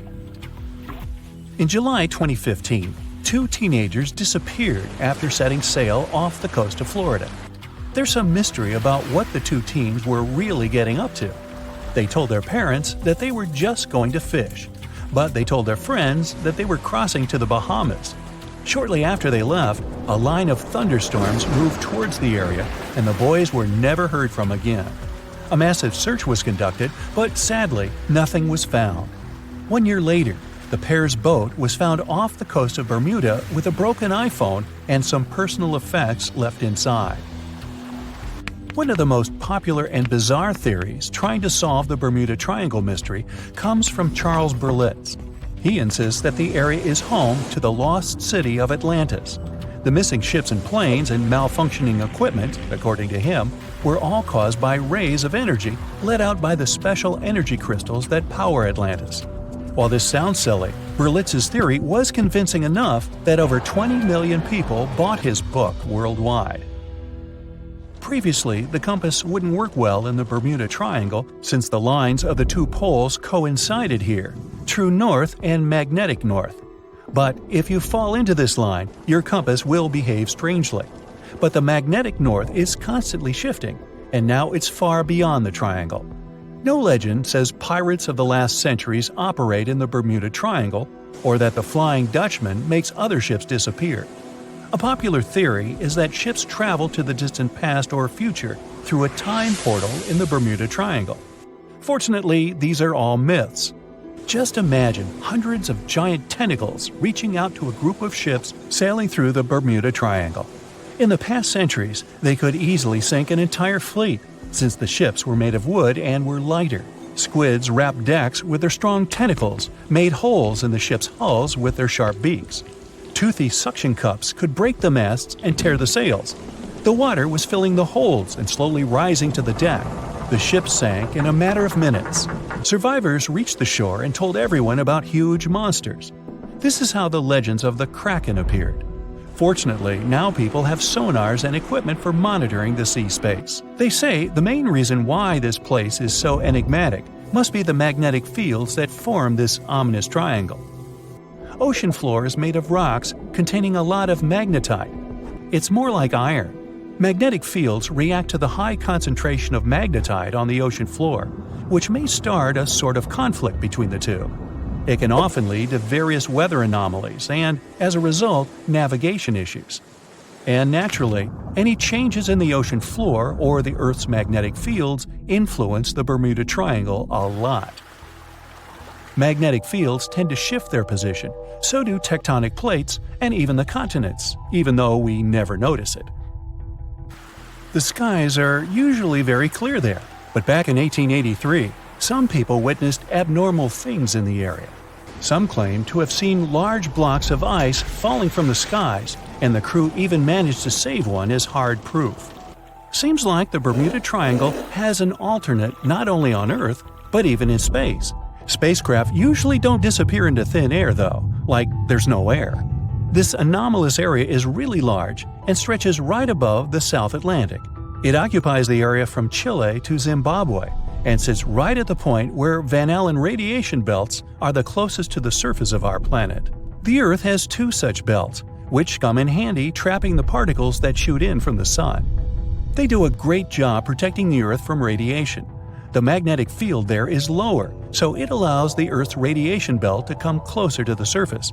Whenever a satellite passes by, it will be exposed to radiation, which might lead to serious damage. So, no satellite can take pictures of it. The South Atlantic Anomaly is part of the Earth where natural radiation just flows out of control. Still, there is little evidence that all these triangles are really dangerous. Many believe the Bermuda Triangle itself has been proven time and again to be nothing but a work of fiction. In fact, some shipwrecks, such as the Ellen Austin, gained popularity in the middle of the 20th century, while nobody even thought of drawing a triangle in the Bermuda area before that. The mystery was popularized by science fiction writers and became a common myth, while no serious research proved it any more dangerous than other parts of the world's ocean. So, the crew of the Ellen Austin back in 1881 weren't even aware of the Bermuda Triangle back then, let alone afraid of it. What do you think?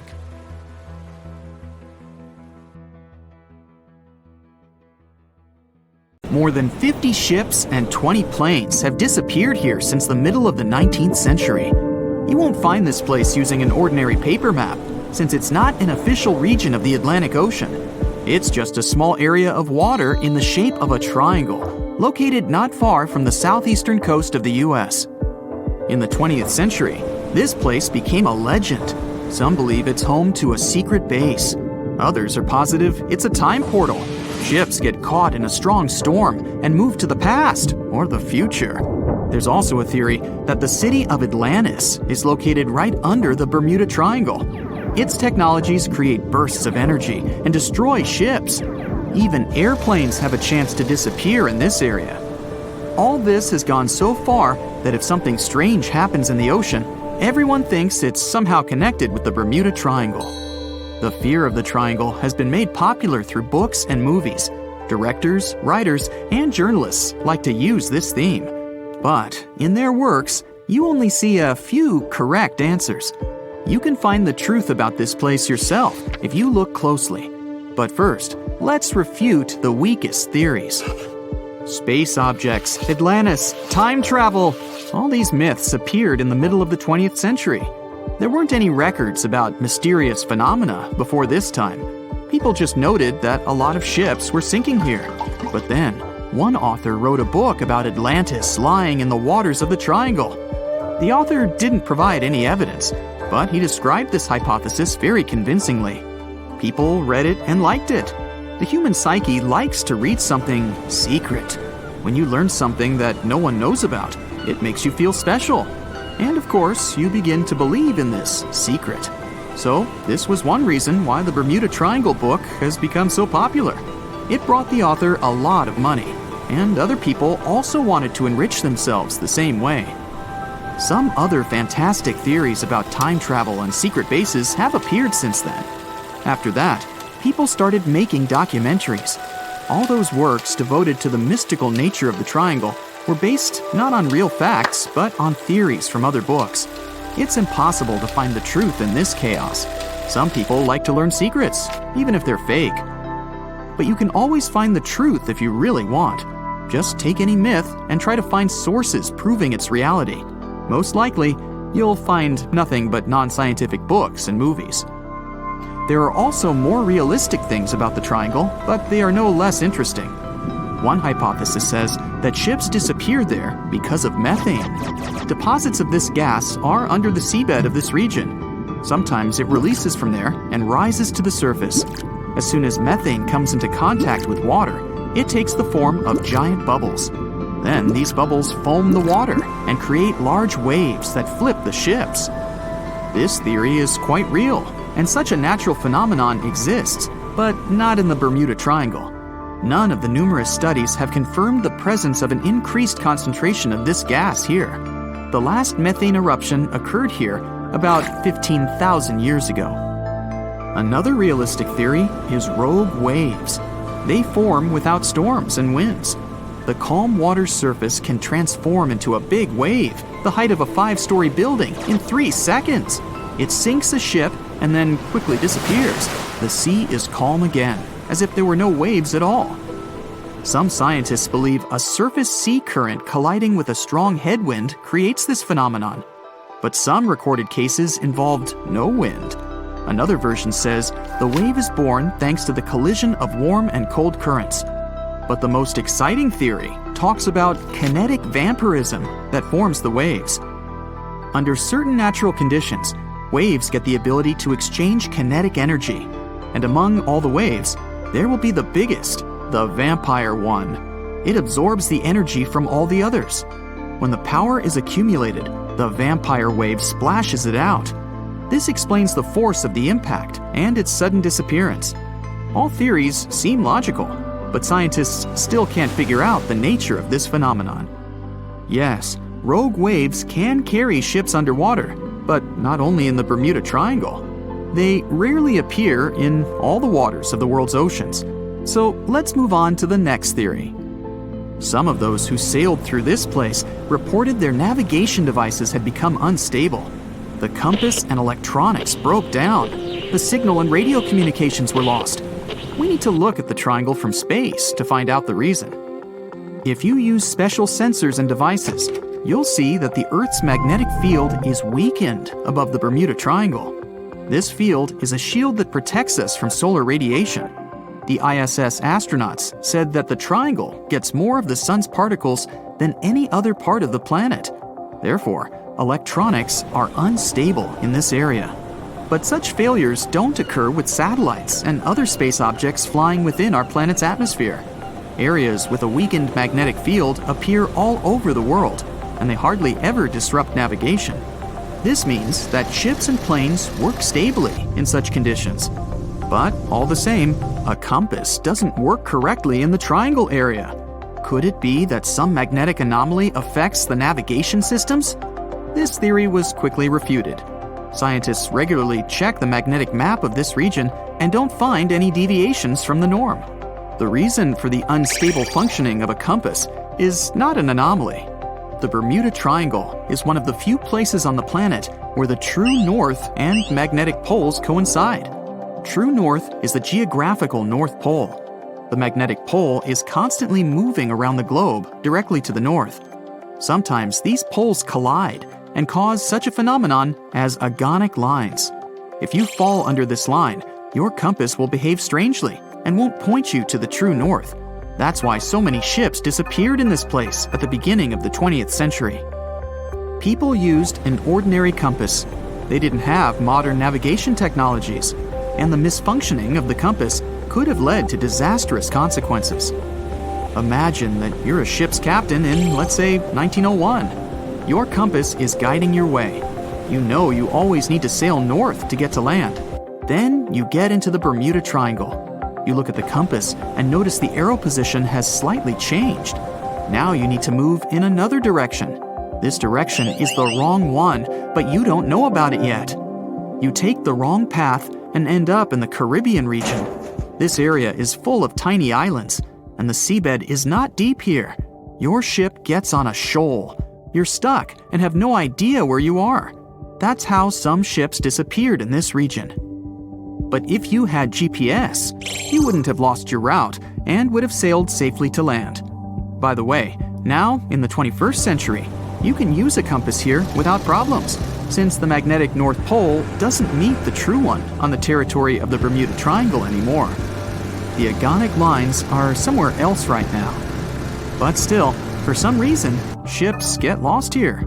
And now we come to the most unexpected solution to the Bermuda Triangle problem. Yes, boats sometimes disappear in this region. And the reason for this is water, ocean, nature, call it whatever you want. Unfortunately, ships sink all over the world. Don't be afraid of just one triangle. There are places in the Atlantic Ocean territory where more boats disappear, and the Bermuda Triangle is not even in the top 10 of them. But why does no one know about them? Well, it's because people wrote fairy tales about one particular place. One of the most popular ship routes of the Atlantic passes through the Bermuda Triangle. Can you guess where most shipwrecks occur statistically? In a place with many sailing ships. That is, in this region. The only true statement about the Bermuda Triangle is frequent storms. But even bad weather and a raging sea doesn't always sink ships. Also, hurricanes often form in the Triangle territory. The Bermuda region has high atmospheric pressure. This pressure diverts storm clouds away towards the Triangle. Strong winds and large waves can sink ships, and lightning flashes can damage planes, but this is not unique. So don't blame the Triangle for all the problems. It's a beautiful and picturesque place that attracts many tourists. Ships and planes disappearing without a trace. Passengers never seen or heard from again. Reports of strange lights in the sky. No, these aren't scenes from an upcoming Hollywood blockbuster, but some of the strange occurrences reported for over a century in an area ominously dubbed the Graveyard of Lake Ontario, also referred to as Canada's Bermuda Triangle, or the Marysburg Vortex. It stretches across a portion of Lake Ontario from Kingston to Prince Edward County in Canada, and down to Oswego, New York in the US. The tales about this area can be as chilling as the frigid lake water on which they took place. The most unsettling story involves the schooner called the Bavaria. It was 1889, and the ship was being towed across the lake. Rough waters severed the tow rope, and the Bavaria floated away. Luckily, the schooner was later found safe and fully intact. But there was one thing missing: the crew! Not a single person was found on board. What makes the story even more bizarre is that the dinner table was set, a loaf of bread was discovered, freshly baked, and the captain's money and his papers were fully accounted for. There was even a pet canary happily chirping away, as if nothing was amiss. What happened to the crew? We may never know. And this was not a unique incident. Just over a decade later, in 1900, 3 ships, the Annie Minnis, the Picton, and the Acacia, were sailing across the lake, but only 2 would make it to their final destination.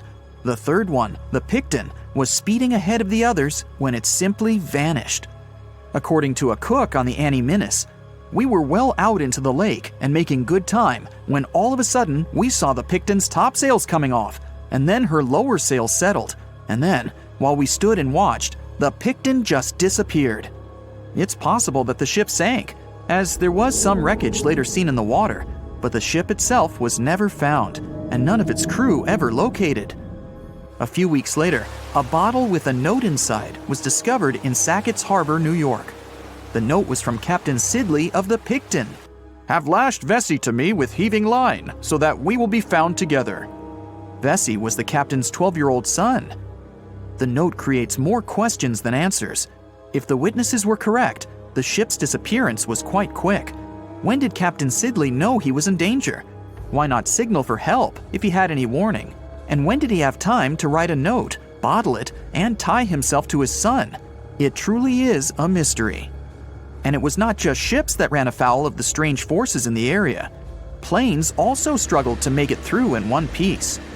In 1975, Ron Scott flew out from the Picton Airport in his Cessna 172. As he entered the Marysburg Vortex, his plane banked to the side. For several seconds, he was unable to right the plane, but once he did, The same force banked him to the other side. Again, he was stuck there for a few seconds, unable to control his plane. A skilled pilot, he had never experienced anything like it before. He was certainly luckier than Royal Canadian Air Force pilot Barry Allen Newman. Newman was at the same spot back in 1952, when he lost control of his jet and crashed into the lake. To this day, his body has not been found. In total, over 270 ships and at least 40 planes have met a tragic end in this area. And adding to the mystery, sometimes people report a series of bright lights or orbs, or a dark ship hovering in the sky. These are even harder to explain. Witnesses willing to report them are adamant they are true. Sid Wells said he watched a strange shape like a multifaceted diamond slowly spinning in the sky, and then it just disappeared. Others claim to have seen it too. Of course, the Marysburg vortex is just one of several places around the world known as vile vortices, a term coined by biologist and writer Ivan T. Sanderson. He discovered 12 other equally spaced areas on the surface of Earth where funny things happen. The best known of these, of course, is the dreaded Bermuda Triangle. Situated in the Atlantic Ocean between Bermuda, Florida, and Puerto Rico, it has been blamed for the disappearance of thousands of people. They went in, on boats or in planes, but they never came out. Even the explorer Christopher Columbus experienced the mystery of the Bermuda Triangle during his first voyage to America in 1492. He said the compasses pointed in the wrong direction, the sea levels seemed to change dramatically, and he even spotted strange lights in the sky. In 1918, the USS Cyclops, which was one of the US Navy's biggest fuel ships, disappeared there. Since the 309 crew members were declared lost at sea when the Cyclops vanished, it's seen as the largest loss of life in the history of the US Navy in a single incident. At the time, the weather was good. The one message sent that day from the ship indicated no issues or concerns, and a distress signal was never sent. A thorough naval investigation followed. Its conclusion? Many theories have been advanced, but none that satisfactorily accounts for the ship's disappearance. In other words, the investigators were stumped. There's also the Dragon's Triangle, located in the Pacific Ocean. The most disturbing story involves a group of Japanese vessels that disappeared in the 1950s. When researchers were sent to investigate what happened, they too disappeared. In each case, it's impossible to truly know what occurred, and it's easy to get caught up in stories of giant sea monsters lurking beneath the waves. Who doesn't like a good scare? And Sanderson was willing to accept the possibility of such stories being true. He believed the vile vortices that he studied could be explained by anything from a wrinkle in the space-time continuum to magnetic abnormalities to underwater people. Of course, Sanderson was not only a huge fan of strange places, he also wrote about strange creatures like Bigfoot and the Loch Ness Monster. His skills as an impartial scientist are questionable though. In 1948, he claimed that some three-toed footprints found at Clearwater Beach in Florida were proof of 15-foot-tall penguins, arguing that they were impossible to fake. In 1988, Tony Singerini revealed that he and his friend, attaching some cast-iron feet to his high-top sneakers, were behind the giant penguin hoax. So maybe Sanderson isn't the most reliable source after all, but there are also some very compelling and wholly natural explanations. Let's look specifically at the Marysburg vortex. It's entirely possible that ships like the Bavaria and the Picton were done in by a mix of bad luck and bad weather. Unsettled weather is certainly not uncommon on Lake Ontario, and flash storms on the open water can prove dangerous to the most skilled sailor. And even today, with advances in weather forecasting, we get it wrong all the time. Back then, there was no way to predict that a storm was just around the corner. And the weather was just one issue. Historian Mark Seguin said that the area was always known to be dangerous, as the lake bed quickly becomes shallow along the eastern shore. There are also small rocky islands and shoals scattered throughout the area, making sailing a risky venture, especially for larger vessels or those weighed down by heavy cargo. By the mid-20th century, modern weather forecasting and improved shipbuilding alleviated most of the hazards of the Great Lakes shipping, resulting in fewer losses. The last major shipwreck in any of the Great Lakes was that of the SS Edmund Fitzgerald, which sank off the coast of Lake Superior in 1975, with 29 crew members going down with it. It seems the vortex is no match for human progress. And as for lights or images in the sky, in most cases, it's the result of an interesting phenomenon called thermal or temperature inversion. When this happens, a layer of warm air becomes trapped under cold air. This can result in mirages or reflections. So, a light on the ground that is miles away can be reflected in the sky, giving the impression of a flying object. Other parts of the mystery may be solved with a little time. Lake Ontario's freshwater and frigid temperatures help preserve the ships and planes that came to rest there. As divers and researchers continue to explore the area, maybe we'll finally learn the fate of the Bavaria, the Picton, Captain Sidley, and his son. In 1945, 5 TBF Avenger aircraft took flight for a routine training exercise around the Bermuda Triangle. In the middle of the exercise, the planes were struck by intense rain and heavy winds, despite the clear weather forecast. The pilots became extremely disoriented and radioed the base to report that their navigational equipment had stopped working. The last thing the base heard was, "When the first plane drops below 10 gallons, we all go down together." And then, static. The 5 planes and their 14 passengers were never seen or heard from again. On his very first voyage to the New World in 1492, Christopher Columbus sailed through the Bermuda Triangle. Columbus reported that one night, when he was on the deck of the ship, he noticed a giant light appear in the distance, unlike anything he had ever seen before. Columbus looked at his compass for direction, and it gave off erratic readings. You might have noticed that the Bermuda Triangle doesn't appear on any world map. This is because official institutions refuse to acknowledge that the area actually exists. In March 1918, carrying a crew of 306 people, the USS Cyclops left Barbados and headed home to Baltimore. The ship passed through the Bermuda Triangle on its journey and was never seen again. The Cyclops never issued any distress signal and disappeared without any explanation, making it the largest ship to go missing in the Bermuda Triangle. No wreckage has ever been found. No one exactly knows how many ships and planes have disappeared in the Bermuda Triangle. The rough estimate is 50 ships and 20 planes. Most of the time, the disappearances had no explanation and no wreckage has ever been left behind. In the year 1800, a large sailing vessel called the USS Pickering departed from the US on its way to the West Indies. The ship sailed into the Bermuda Triangle along with its 90-man crew and was never heard from again. The USS Pickering was the first ever confirmed ship to vanish in the Bermuda Triangle. It's believed that the ship was taken out by a storm, but because no wreckage was ever found, we'll never know for sure. William Shakespeare's famous play, The Tempest, was inspired by the Bermuda Triangle. Sailors returned home to England to tell stories of treacherous waters near the Bahamas, where ships mysteriously disappeared. These stories made it back to the bard himself and inspired his final play about a storm at sea transporting a ship to a mysterious land. The shipwreck in Shakespeare's play is based on the 17th century ship Sea Venture. The ship was carrying supplies from England to Virginia when it was struck by a massive storm in the Bermuda Triangle. Sea Venture was battered by the storm for 3 days and barely made it to the shore. Survivors of the wreck were stranded on a desolate stretch of Bermuda for 9 months. When the TBF Avenger planes went missing, a massive search operation was conducted. Boats and planes searched the Bermuda Triangle for any signs of the aircraft. One of the boats searching was a PBM-5 Mariner airboat. The airboat took flight at 7:27 p.m.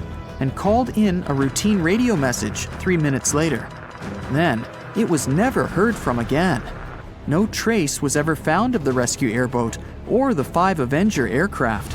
A huge investigation was launched into the disappearance of all these vehicles, but nothing was ever discovered. Because the Bermuda Triangle isn't a recognized place, no one knows its exact location or size.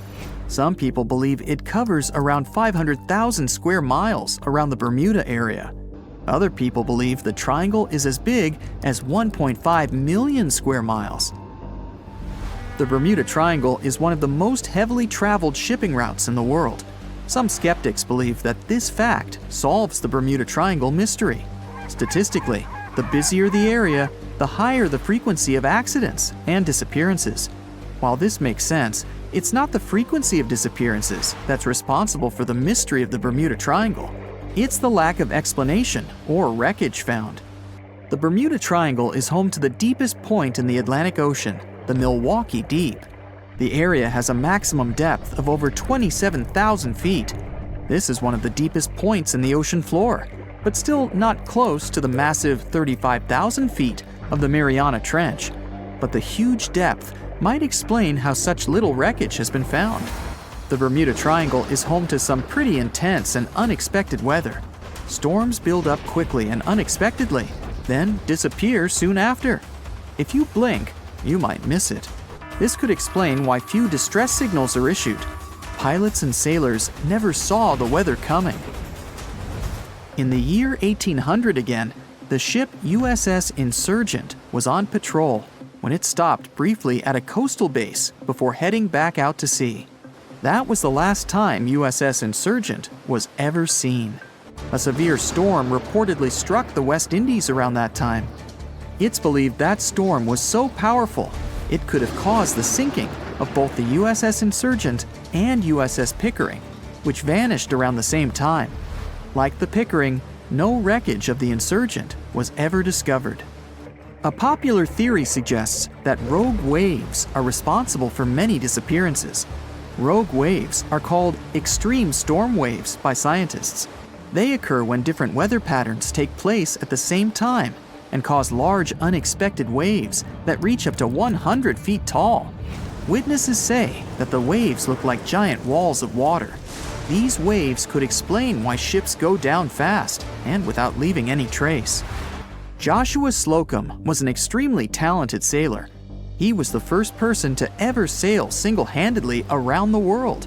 But sadly, he was no match for the Bermuda Triangle. In November 1909, Slocum said goodbye to his wife and set off on one of his usual winter voyages to the West Indies. Slocum's wife reported him missing after several months passed without any contact. It's said that he called in at Miami to resupply before vanishing into the Bermuda Triangle. Just off the coast of Japan, you'll find the Bermuda Triangle of the Pacific Ocean. They call it the Dragon's Triangle. Between 1950 and 1954, 9 ships disappeared in this area without leaving a trace. The ship Kaiomaru 5 was sent to investigate these unexplained disappearances when it also vanished. After this incident, the Japanese authorities labeled the area as a danger zone, and sailors are encouraged to avoid it. On the ocean floor, decomposing organisms let off large concentrations of methane gas that gets trapped under the water. This gas can build up until, boom, it ruptures. The gas surges up to the surface and erupts. If a ship was in the area of one of these ruptures, the water would become much less dense and cause the ship to sink rapidly and without warning. Scientists believe this could be the cause of the many disappearances in the Bermuda Triangle. While this theory makes a lot of sense, it doesn't seem too likely. The United States Geological Survey has stated that no large releases of gas are believed to have occurred in the Bermuda Triangle for the past 15,000 years. In July 2015, 2 teenagers disappeared after setting sail off the coast of Florida. There's some mystery about what the 2 teens were really getting up to. They told their parents that they were just going to fish, but they told their friends that they were crossing to the Bahamas. Shortly after they left, a line of thunderstorms moved towards the area, and the boys were never heard from again. A massive 15,000-mile search was conducted, but sadly, nothing was found. 1 year later, the pair's boat was found off the coast of Bermuda with a broken iPhone and some personal effects left inside. One of the most popular and bizarre theories trying to solve the Bermuda Triangle mystery comes from Charles Berlitz. He insists that the area is home to the lost city of Atlantis. The missing ships and planes and malfunctioning equipment, according to him, were all caused by rays of energy let out by the special energy crystals that power Atlantis. While this sounds silly, Berlitz's theory was convincing enough that over 20 million people bought his book worldwide. December 4th, 1970. Pilot Bruce Gernon had 2 passengers on board his Beechcraft Bonanza single-engine aircraft, his father and business partner. They took off from Andros Island in the Bahamas and headed northwest for the Florida coast. Sure, they were in the infamous Bermuda Triangle's airspace, but this was a typical flight Bruce had made dozens of times before. The trip usually took about an hour and a half with no hiccups whatsoever.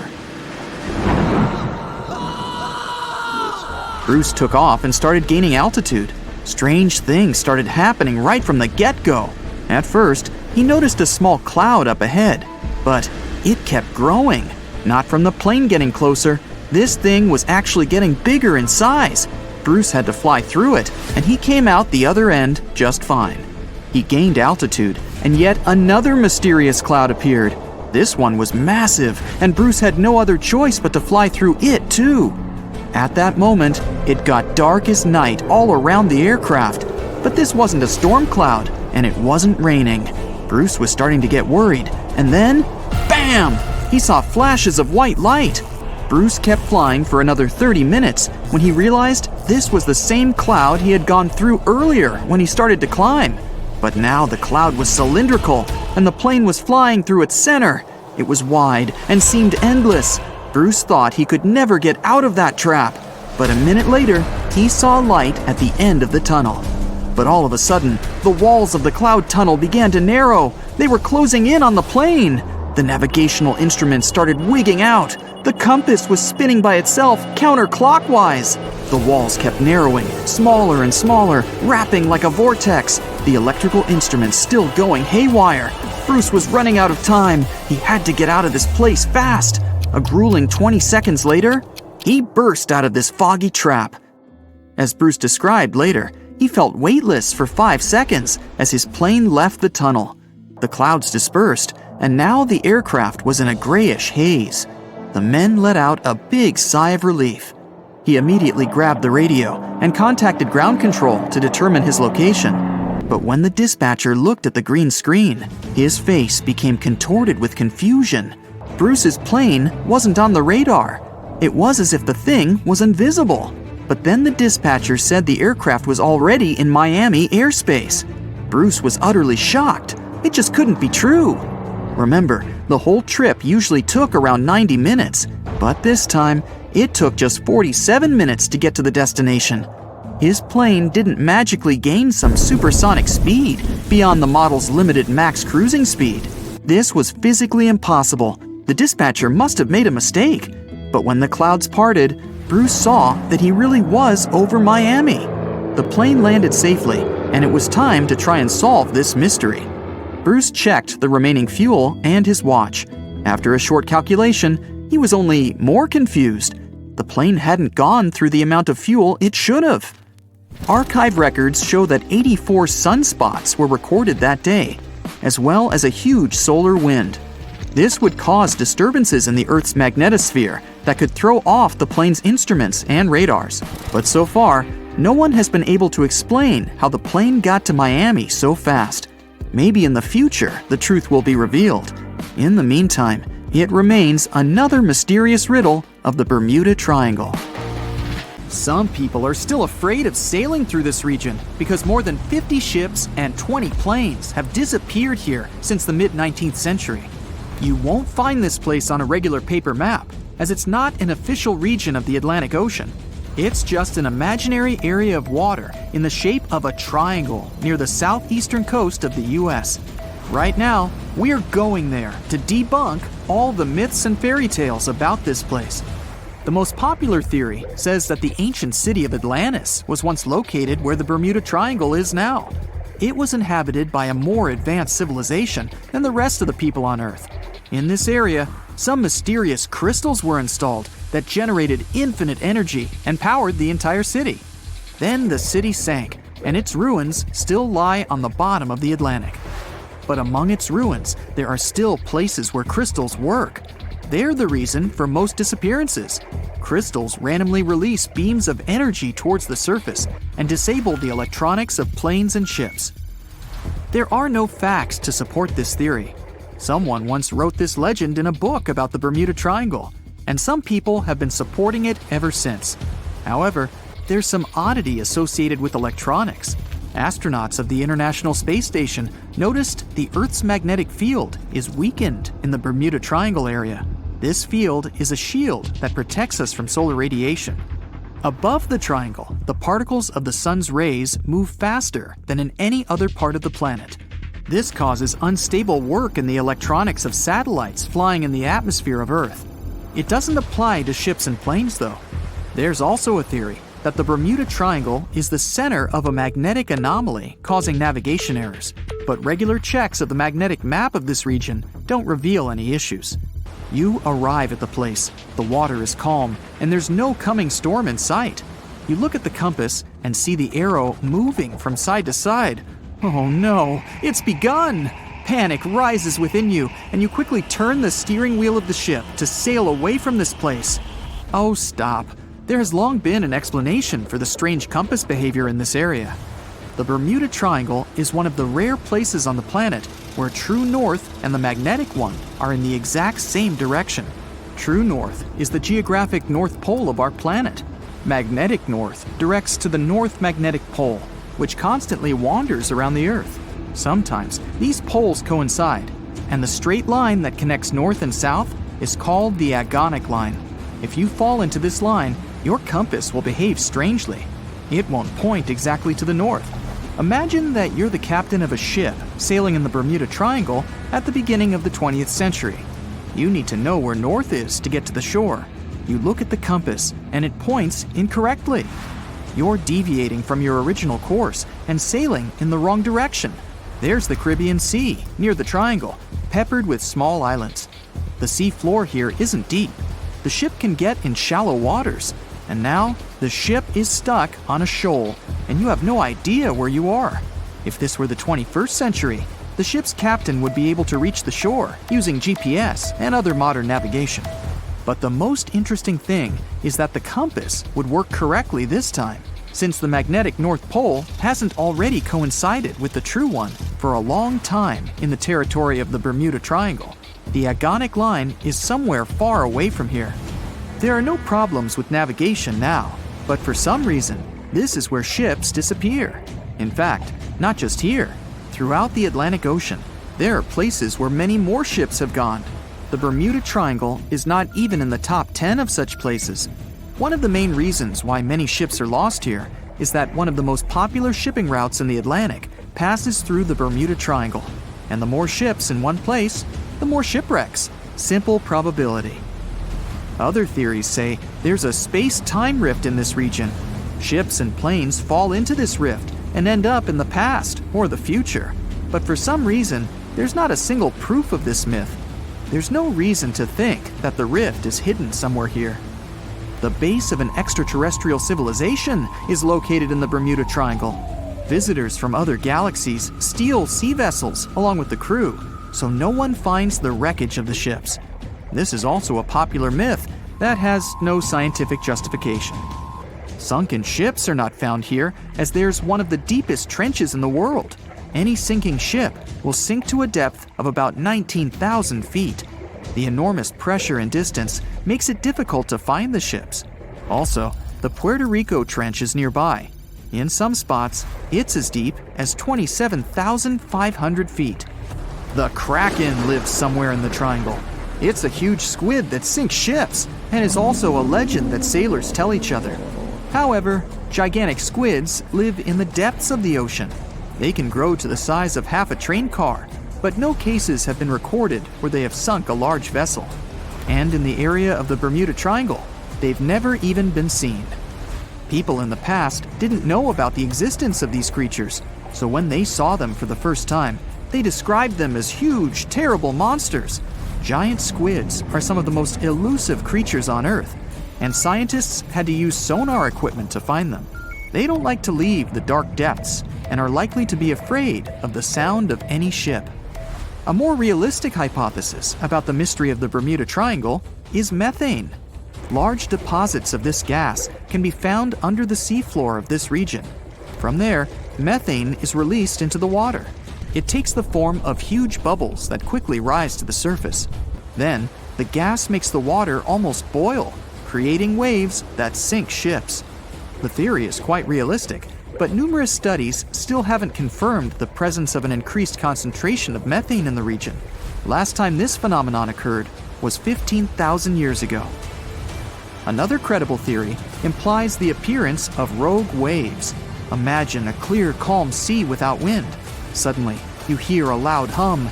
In just a few seconds, a huge wave, 100 feet tall, appears from the calm surface and falls on your ship. Some scientists believe rogue waves are created by a surface sea current colliding with a strong headwind. There's a version claiming the wave is born because of the collision of warm and cold currents. But the most interesting theory says the waves are formed by kinetic vampirism. Under certain natural conditions, waves can exchange kinetic energy. And among all the waves, there will be one, the vampire, that gets the energy of all the others. When it accumulates enough energy, the vampire wave spills it out. This explains the force of the impact and its sudden disappearance. This phenomenon is observed in all the waters of the world's oceans, but there's no evidence that it occurs most often in the Bermuda Triangle. If rogue waves appeared there, it was not during a calm. A restless sea is the main reason for ship disappearances in the Bermuda Triangle. Severe storms and hurricanes are a frequent thing there, because the Bermuda Islands is an area of high pressure that diverts thunderstorms towards the triangle. Huge waves simply overturn ships, and thunder and lightning flashes disable planes' electronics. There's nothing mysterious about this. Storms and ship disappearances occur in all oceans, but a lot of legends were made exactly about the Bermuda Triangle. It all started in the middle of the 20th century when a book was published that tells us that Atlantis lies in the waters of the triangle. No proof was given, but people liked this mysterious theory so much, they began to build upon it. They started making documentaries about it and writing new books. Each material devoted to the fantastic nature of the triangle was based not on facts, but the theories of other written books and films. And when a topic is popular, you can make money on it. Readers enjoy it, and authors are rewarded. "Can you drive faster, please?" you ask the taxi driver nervously. You arrive at the airport and quickly grab your bags from the trunk, rushing to the building in cold sweat. You bump into people in the crowd, apologizing on your every step, and finally, you're on board. In a few hours, you go from the airport straight to the yacht awaiting you in the harbor, and only seeing the shore drift away from you brings you calm. At last, your Bahamas vacation has begun. You lie down and close your eyes in peace. A slight rocking of the yacht wakes you up. You don't know exactly how long you slept, but the sun is slowly sinking below the horizon. You enjoy a magnificent red sunset, but after a minute, you suddenly realize that you can't see the shore. You run across the deck, looking this way and that. The endless ocean is everywhere. You reassure yourself of having navigational skills and go to the bridge. You look at the compass and see the arrow turning like crazy. Oh, the Bahamas, the Atlantic Ocean, the compass! Wait a minute. Oh no, you're in the Bermuda Triangle! You've heard a lot of stories about this place. Sea monsters, an extraterrestrial base, time loops, and Atlantis. But what to believe? Try to guess which of the theories about the Bermuda Triangle are true. So, the compass, GPS, and internet on your phone become useless. All electronic stuff isn't working. You can't start the yacht's engine to leave this place. Does this happen in the Bermuda Triangle or not? One of the most popular shipping routes passes through the Bermuda Triangle. Every year, many ships sail here, and since the 19th century, only 50 have disappeared. There are places on the planet where many more ships were gone. And if there were serious problems with navigation in the triangle, then the ships would never sail here. Previously, the compass wouldn't work well in the Bermuda Triangle since the lines of the two poles coincided here, true north and magnetic north. If you fall into this line, your compass will behave strangely. But the magnetic north is constantly shifting, and now it's far beyond the triangle. Your navigation is fine. The electronic stuff is fine too. But the fuel on your yacht ran out since you forgot to turn off the engine. You call the rescuers, and they promise to get to you soon. At this moment, a low-frequency noise comes from the depths of the ocean. The sky is twilight, and you notice a bright glow coming from the water. Then, a few feet away, a huge beam of orange light bursts out of the water and rushes into the sky. Another beam shoots out from the other side of the yacht. The starry sky is overcast.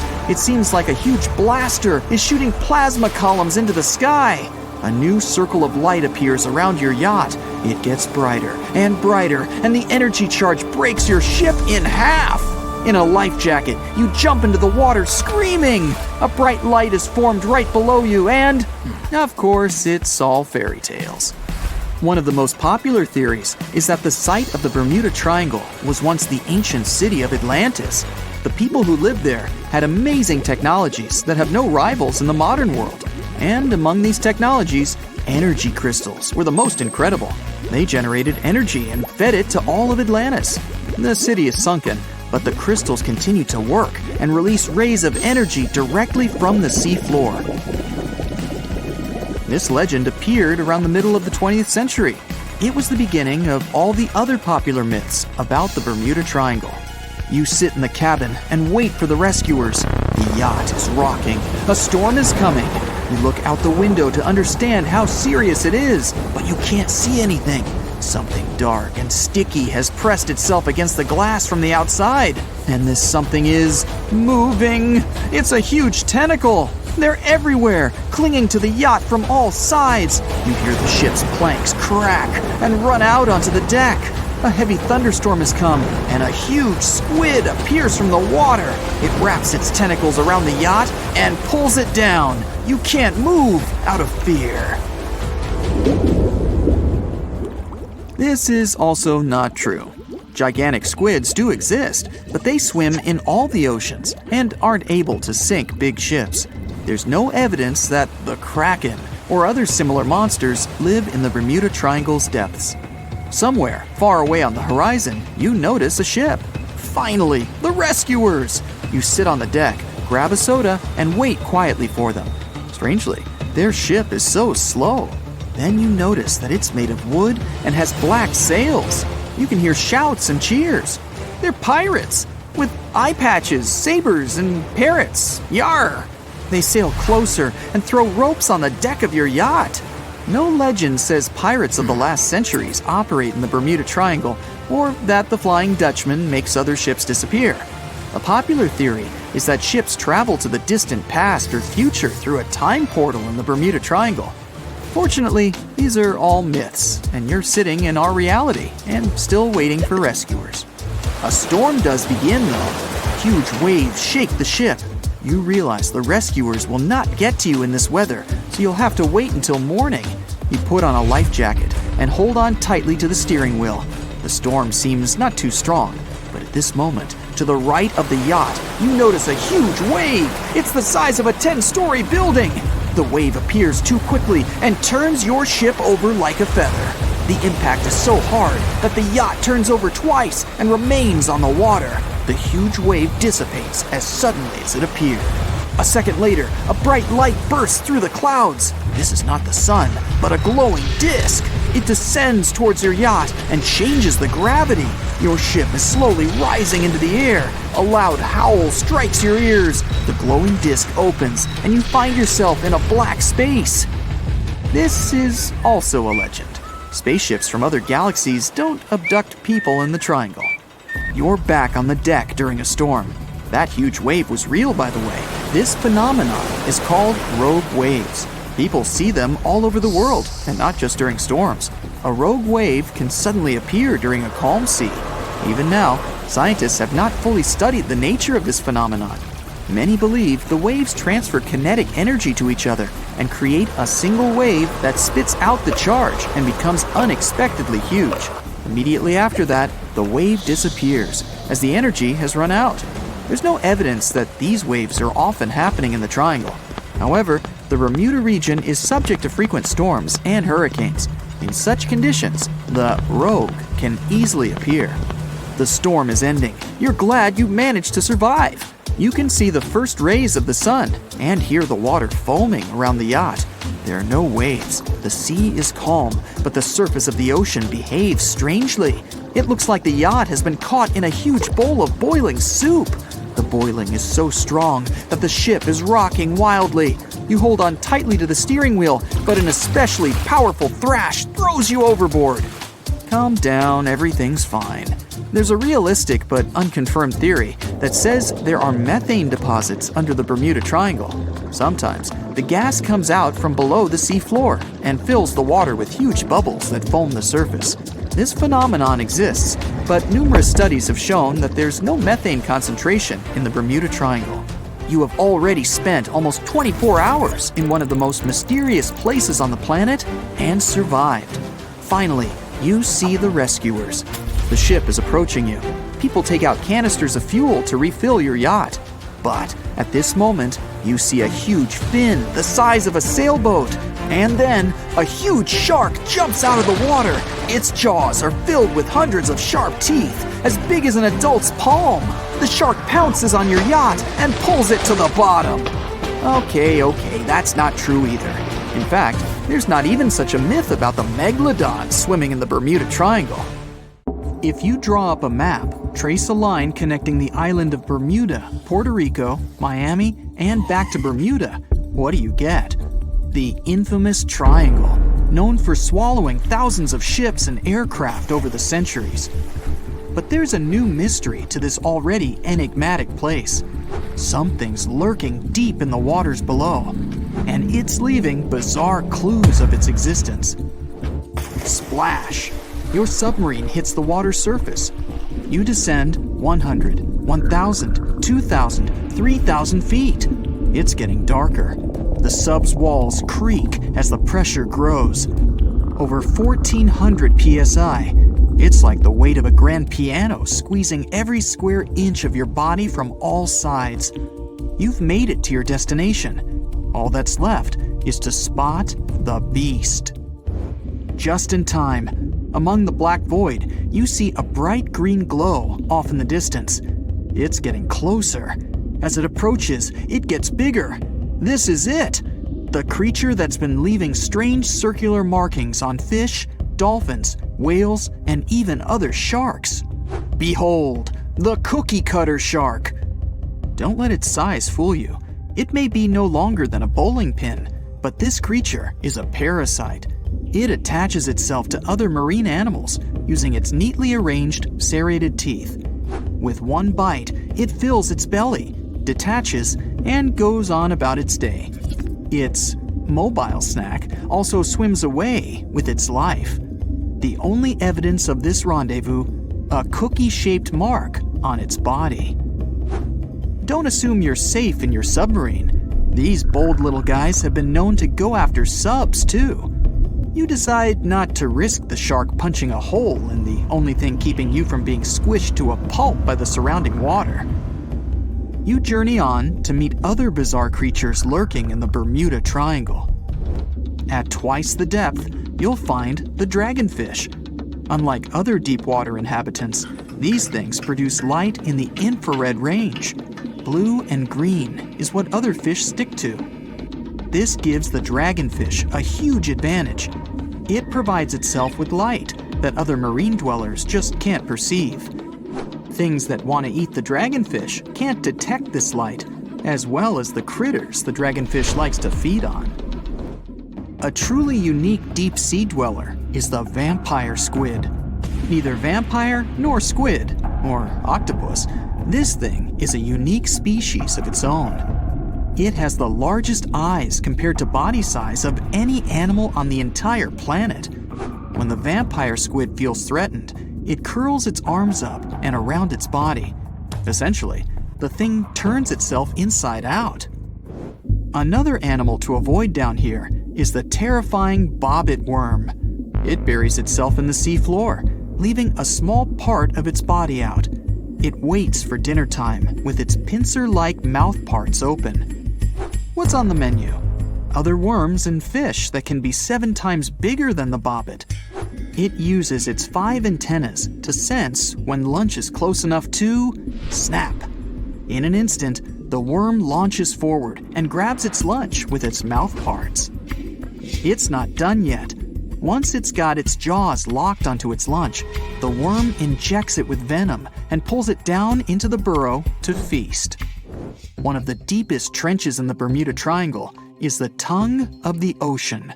This is also the secret breeding grounds of tiger sharks. You'll instantly recognize them thanks to those darker gray tiger stripes on their sides. They're the second largest predatory shark species after the great white. And with a big size comes a big appetite.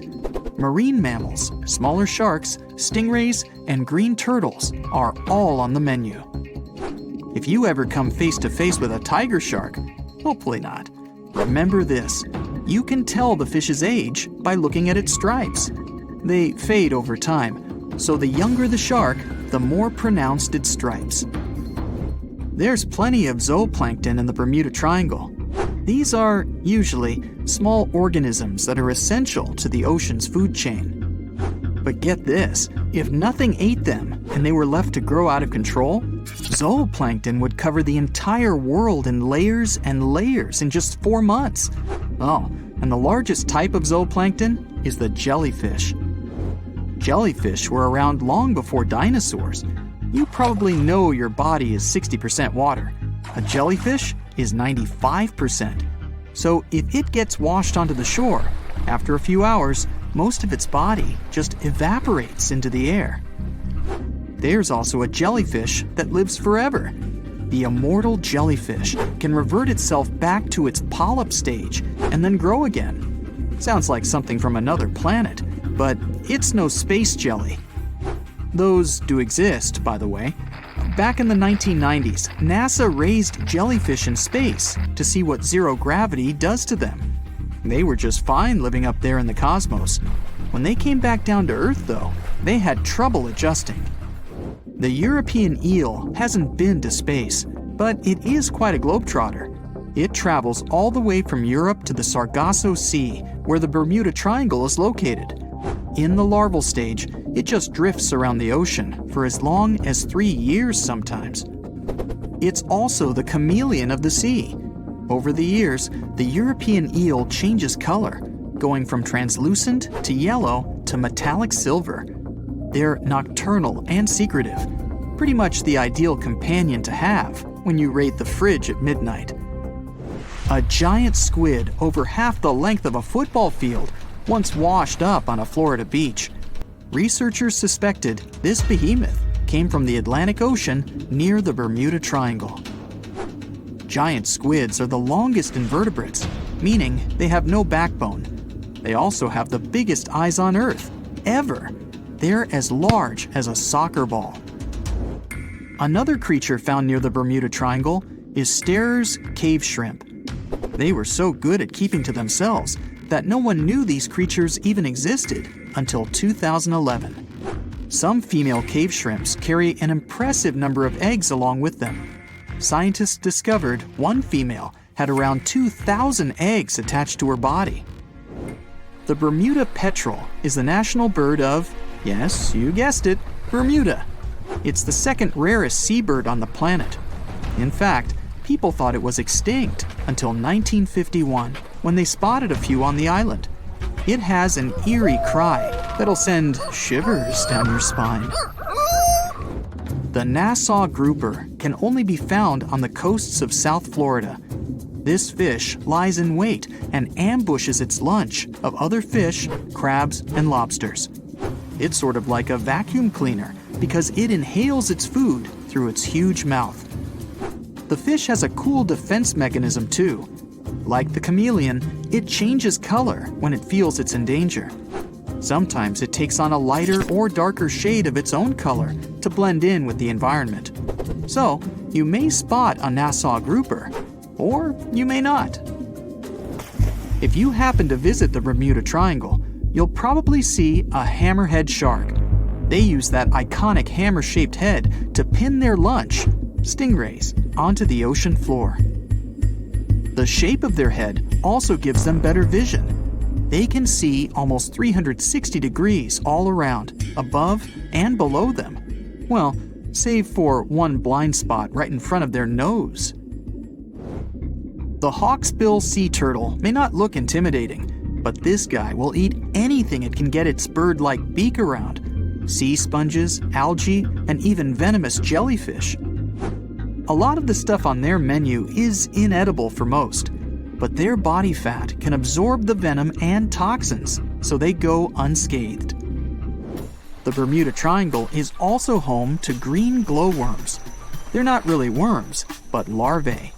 They produce that bright light from an organ near their tail. This light makes smaller creatures come toward them, making it easy for them to catch their lunch.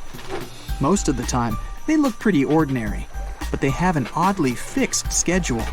Every third night after the full moon during the summer, at an exact time, the glowworm lights up. But back to more nightmarish creatures of the Bermuda Triangle. There's the goblin shark, known as a living fossil because it's the only one left of its animal family. It's only about the length of your forearm and looks like nothing special. But watch closely as its lunch gets too close. Boom! The shark's jaw shoots out of its mouth and grabs onto the unlucky creature. Once the teeth have locked in, the jaw goes right back in the shark's mouth. And yes, you share the planet with this thing. Oh, hey there! Today you're going on a round-the-world trip.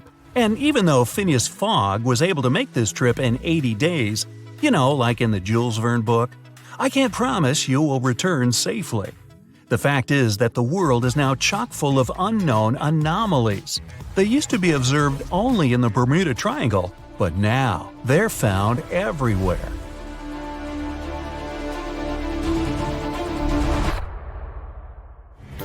We start the journey from New York, and our first destination is Los Angeles. The best way to get there is by plane. But while even an ordinary plane is designed to withstand severe storms, yours is special. Your very own Iron Eagle has a reinforced hull, an enlarged fuel tank, and a rescue capsule that will ensure your survival in an emergency. Okay, you take off into clear sky. White clouds, bright sun, and no turbulence at all. But suddenly, this piece is shattered by strong winds, black clouds, and bolts of lightning. One cloud looks especially sinister. It seems to be alive and growing in size. You have no choice but to fly through it. You take a deep breath. As soon as you fly in there, everything plunges into absolute darkness. You can only see white flashes. They brightly illuminate black clouds for a couple of moments, but are nothing like lightning. The turbulence is increasing, and you can hardly hold the controls on your hands. Suddenly, the cloud begins to change its shape. It gradually forms some kind of tunnel, and you fly dead center of this ring. But now, the tunnel walls begin to close down on you. The only way out is to fly to the light at the end of the tunnel. So you increase thrust and focus. All the electronics of the plane are squeaking and warning of the danger. The engine is at its limit. You're sweating from tension. The walls of the tunnel almost touch the wings of the plane, and you did it! You left this dark cloud just at the very last moment. You can exhale with relief. Now you're in a dense gray fog. You don't see a gap in it for miles around. Your radar is malfunctioning and can't show you where you are. It's time to contact ground control and determine your location. And when you hear the ground control's reply, your eyes become like bowling balls in surprise. Turns out you're already in Los Angeles airspace. What? But this is just impossible. Usually this trip takes about 5 hours. But now you've traveled about 2,500 miles twice as fast. To understand this, we need to open an encyclopedia of Bermuda anomalies. It's quite popular among travelers today. You flick through to the chapter of time travel, and here it is. In December 1970, experienced pilot Bruce Gurnon fell into a similar anomaly in the Bermuda Triangle. He managed to survive and shared his experience. Scientists were able to explain most of the strange events he saw, but the journey through time is still a mystery. And now there's a lot of these sky tunnels around the world. Well, this anomaly seems even useful. You've saved quite some time and fuel. It's time to land the plane, change transport, and head to your next destination, Japan. This time you'll be traveling by ship. A voyage through the Pacific Ocean should be calm and peaceful, and you'll be able to rest after a difficult flight. In a couple of weeks, the captain of the ship comes down from the bridge and reports a terrible fact. You're lost at sea. The passengers are shocked. Some people start shouting at the captain, accusing him of incompetence. In response, he shows a compass that was supposed to help him in navigation. The device has gone crazy. Its hand is spinning like the second hand of a watch. Suddenly, a thought occurs to you. You must have entered another anomalous area, the Devil's Sea. This is as mystical a place as the Bermuda Triangle, and it's marked with a red dot in your anomaly encyclopedia. Between 1950 and 1954, many ships and hundreds of crew members were lost there without a trace. In 1955, Japan sent its research ship Kaiomaru No. 5 here to find the cause of the disappearances. Unfortunately, that ship also went missing without a trace. But now you know there's a geomagnetic anomaly in this place, which drives all compasses crazy. This is because of high metal content in the ground underwater. The magnetic compass arrow is very sensitive to such things. So you take the situation into your own hands and suggest you use other navigation methods. Neither radio nor satellite navigation works either. So you raise your eyes to the sky and just watch the sun.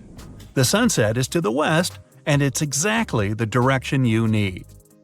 Pretty soon, you finally step on solid ground. Welcome to Japan! A couple of souvenirs and on to the airport. This time you're heading to the east coast of India. The flight is going fine, no turbulence or malfunction of the plane's tools. You observe the night sky through the window and suddenly see a strange light. It's small and moving up and down. Other passengers don't even pay attention to it. For them, it's a common thing. When you open your encyclopedia, you quickly learn that the first person who described this anomaly was Christopher Columbus. He said it was like a candle moving upwards. He also wrote that a flame suddenly burst out in the sea. It all happened just as he was sailing through the Bermuda Triangle area on his first journey to the New World. But now, these lights are a common sight around the planet. In India, you buy a ticket for a cruise liner that goes to Florida. This route is popular among tourists as it goes through many interesting anomalies. It's more of sightseeing now. The first of them is a ghost ship. The hunt for it lasted for weeks. Each time the cruise ship got close to the ghost, a thick fog fell on the water. Tourists stood on viewing platforms and looked for the mast of the ship in the distance. But it appeared and disappeared like a shark fin. Finally, you manage to get closer to the ship. But everyone is asked to stay on board the liner and not attempt to come aboard the ghost ship. All tourists know the sad story of when this ghost was first found. In 1880, the Ellen Austin found a drifting schooner in thick fog. The captain sent a few people to scout there. They found a lot of valuable cargo and personal belongings of the crew. But there was no trace of other people. It looked as if the entire crew of the ghost ship simply disappeared. The captain of the Ellen Austin decided to tow the ghost to the port to sell its cargo. But as soon as they started their voyage, a strong storm divided the ships, and the ghost disappeared. The crew spent several days looking for it. They managed to find the schooner again, but the prize crew on it was gone, just like the original crew of the ghost ship. So you continue your journey, and after a while, you enter the most mysterious place on the planet, the Bermuda Triangle itself. This zone is considered the birthplace of all anomalies. All the tourists gather on one side of the ship. The place they're looking at is like a giant bubble bath. The captain of the ship makes an announcement. Any kind of open fire is strictly prohibited here. This anomaly is in fact a source of natural gas. Methane bubbles burst out of the Earth's crust and rise to the top. These deposits are responsible for the loss of many ships. Of course, if you light a match next to such bubbles, well, kaboom! The last stretch of the journey from Florida to New York will be very intense. There are extreme weather changes in this area. For the moment, the sun is shining and there is no wind at all. But in a second, there's a sudden strong storm. Lightning strikes literally every second, and the sky is completely covered with black clouds. And in another minute, the sun's rays disperse the clouds and the storm ends. This is another anomaly caused by the Gulf Stream current. Huge masses of warm air meet with colder ones. This provokes instant weather changes and violent storms. Many sailors and pilots were not ready for such conditions, and this led to entire ships and crews disappearing without a trace.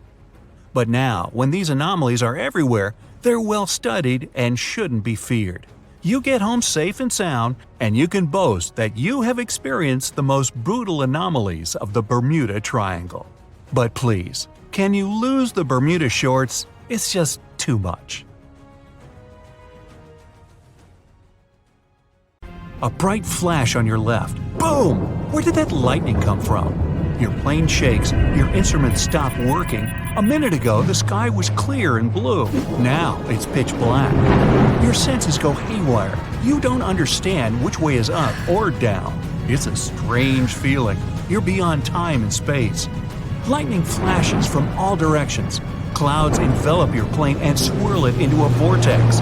You grip the controls and repeat to yourself, "I'll get out of this. I'll get out."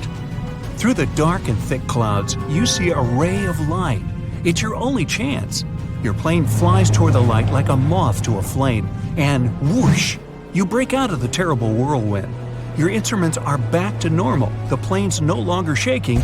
You're saved. That's how pilots who faced the Bermuda Triangle anomaly describe their experiences. Well, at least on TV shows. The huge chunk of ocean between Miami, Bermuda, and Puerto Rico remain the planet's most mysterious area. But it's not alone. Alaska has its own triangle. Since the late 80s, 16,000 people have disappeared there. Eyewitnesses to the Bermuda Triangle anomaly talk about thick fog, lightning, balls of light, and hallucinations. In Alaska, everything's a bit more complicated. People, planes, ships, they just disappear without a trace. There's no one around to tell us what it felt like. In 1950, a plane took off from Anchorage, Alaska, headed for Great Falls in Montana. It was carrying 8 crew members and 36 passengers. 2 hours after the start of the flight, the captain radioed in that everything was fine. Then, silence. The 100-foot-long plane seemed to evaporate into thin air. 85 aircraft and around 7,000 people searched for the plane. No trace. Not even a screw, bolt, nothing. That plane mystery made the Alaskan Triangle famous. If you look on a map, it's a wild and mostly unpopulated zone that passes near Anchorage, Barrow, and Juneau. If you connect the dots on a map, you get an epic triangle. You can fit the whole state of Oregon in it twice. If you read around, you'll find a bunch of major areas on the planet where weird stuff keeps happening over land, sea, desert, and jungle. Scientists have many questions about these places. They all have extreme electrical and magnetic anomalies. Planes and ships disappear in them. People hear stuff, see stuff, and here's some of them.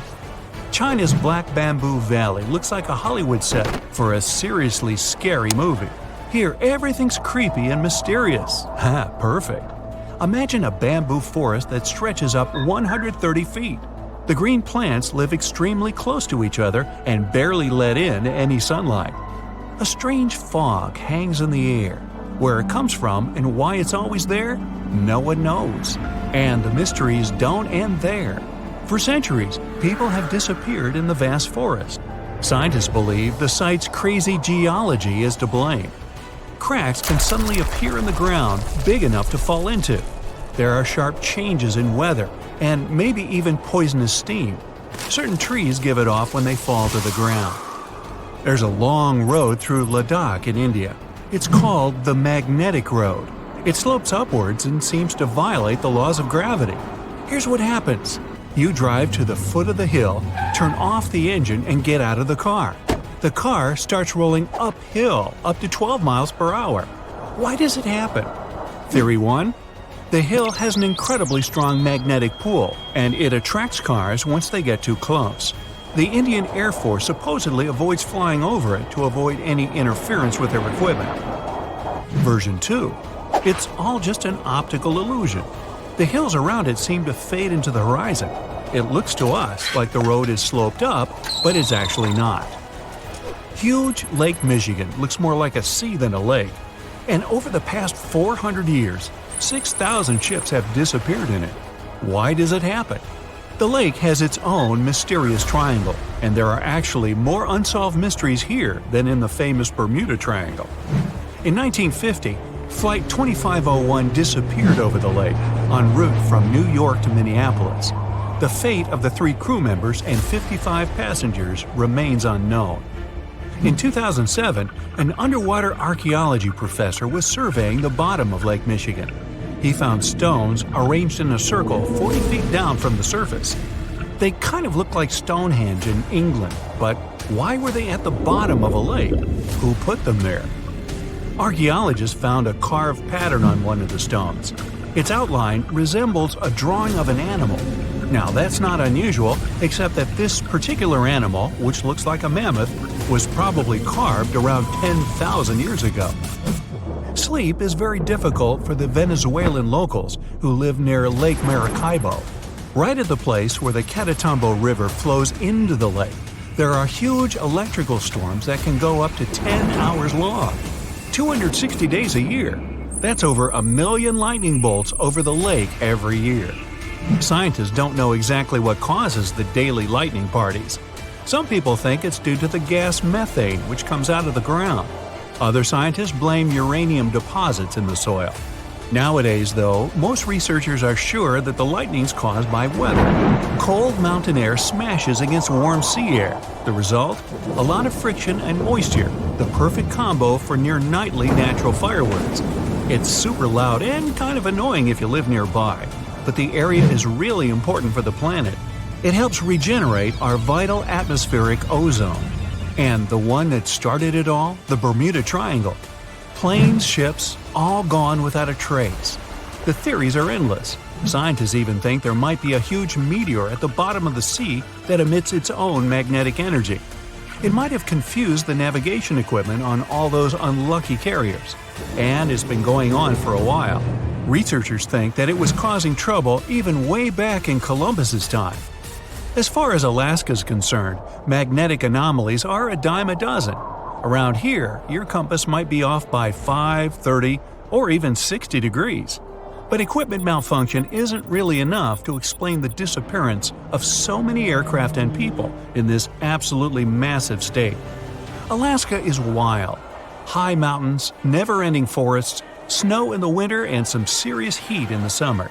There are 3 million lakes, 12,000 rivers, and around 100,000 glaciers. There's only 1 person per square mile. California has over 250. You could walk for days, weeks, even months without seeing anyone, except maybe a bear or 2. And the days and nights can be really confusing this far north.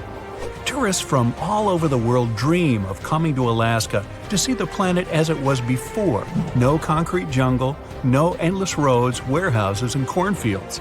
But this isn't just a beautiful place. It's also an incredibly dangerous place. You can get lost in the forest, run out of food, get soaked to the bone, lose your compass or GPS. In the harsh conditions of Alaska, danger's always just around the corner. Most vacationers just aren't prepared for that. 80% of the state's communities aren't connected to the road system. Back in the Wild West, horses carried people, products, and information. In Alaska, it's all about planes. Alaska has 9,000 aircraft and 8,000 pilots, and counting. That's more than 1 out of every 100 Alaskans. Sudden weather changes, frequent and wild rain, snowstorms, and fog. Not a great recipe for a smooth flight. The wings on Alaskan plains can get covered with ice. The fog can hide the snowy mountaintops, and strong gusts of wind can knock a tiny plane way off course. That's what those pilots have to deal with every time they take off. So, that plane that disappeared? Investigators believe that the Douglas C-54 Skymaster disappeared due to bad weather, and any debris was covered with snow or fell into a lake. 5% of Alaska is covered in glaciers, and there are loads of cracks in them, some big enough to fit a person, a few people, or even a whole airplane. The notorious Bermuda Triangle in the North Atlantic Ocean makes people, ships, and airplanes vanish into thin air. Some experts blame bad weather conditions. Others are sure the reason is heavy traffic in the area and human error. Many people believe in conspiracy theories, aliens, the lost city of Atlantis, or even a massive meteorite lying on the ocean floor. There are also those who deny there's anything unusual about the triangle, and still, the mystery remains. But few people know that the South Atlantic Ocean has an enigma of its own. Well, not the ocean itself, but a patch of space above this area. It's dubbed the Bermuda Triangle of space, or the South Atlantic Anomaly. There, Earth's protection against solar radiation is much weaker than anywhere else. When spacecraft get into this region, all kinds of serious problems occur to them. For example, their equipment can fail or break down out of the blue. When NASA was launching its $2.5 billion Perseverance rover in July 2020, the space agency planners had to do their best to avoid the Space Bermuda Triangle. Otherwise, it could have easily wreaked havoc on the spacecraft headed for Mars. This bizarre region stretches from Zimbabwe to Chile. The anomaly itself seems to be connected with one of the two Van Allen radiation belts. These belts are zones of intense radiation that comes from the solar wind. Charged particles get caught by our planet's magnetic field. They form two rings that surround Earth, stretching from 400 to 36,000 miles above the surface. The inner Van Allen belt is made up of mostly protons, while the outer is mainly electrons. By trapping the particles, the two belts protect you and our planet from getting harmed by solar radiation.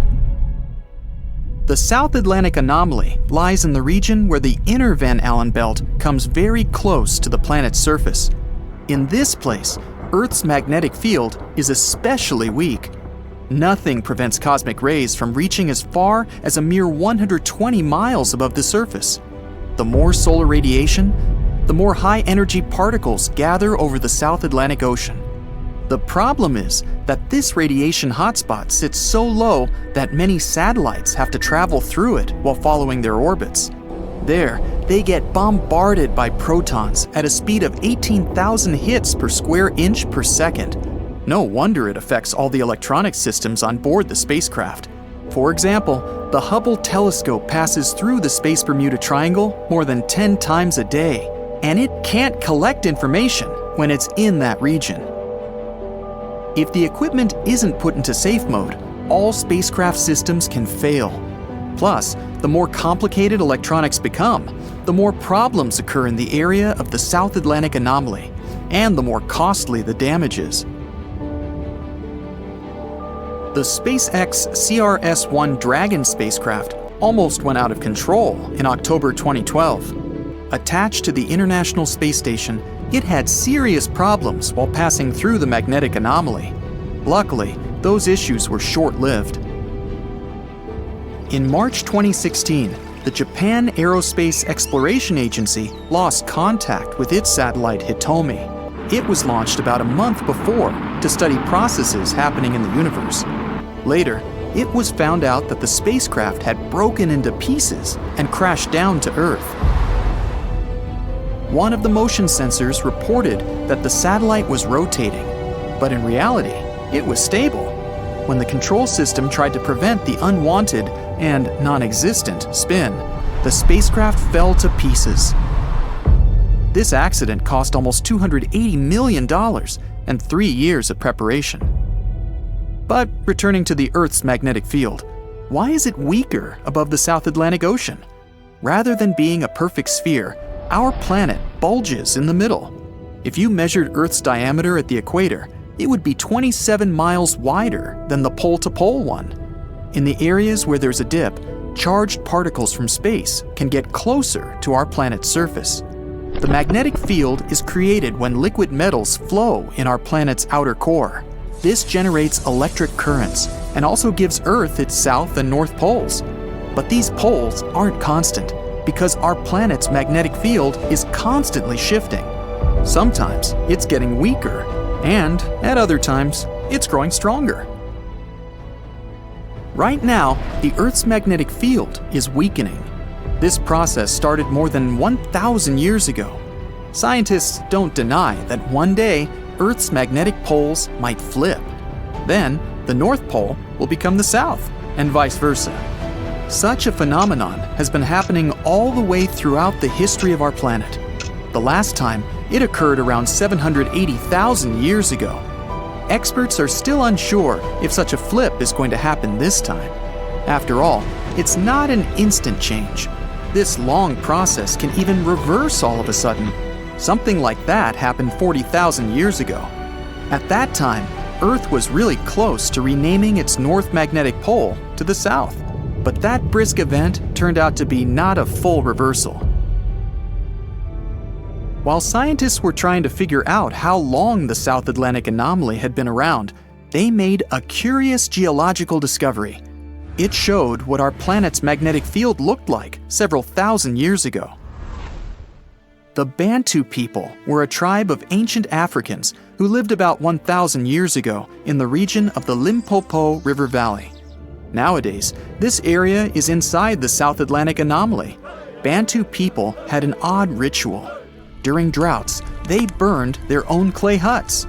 They hoped such a sacrifice would make it rain.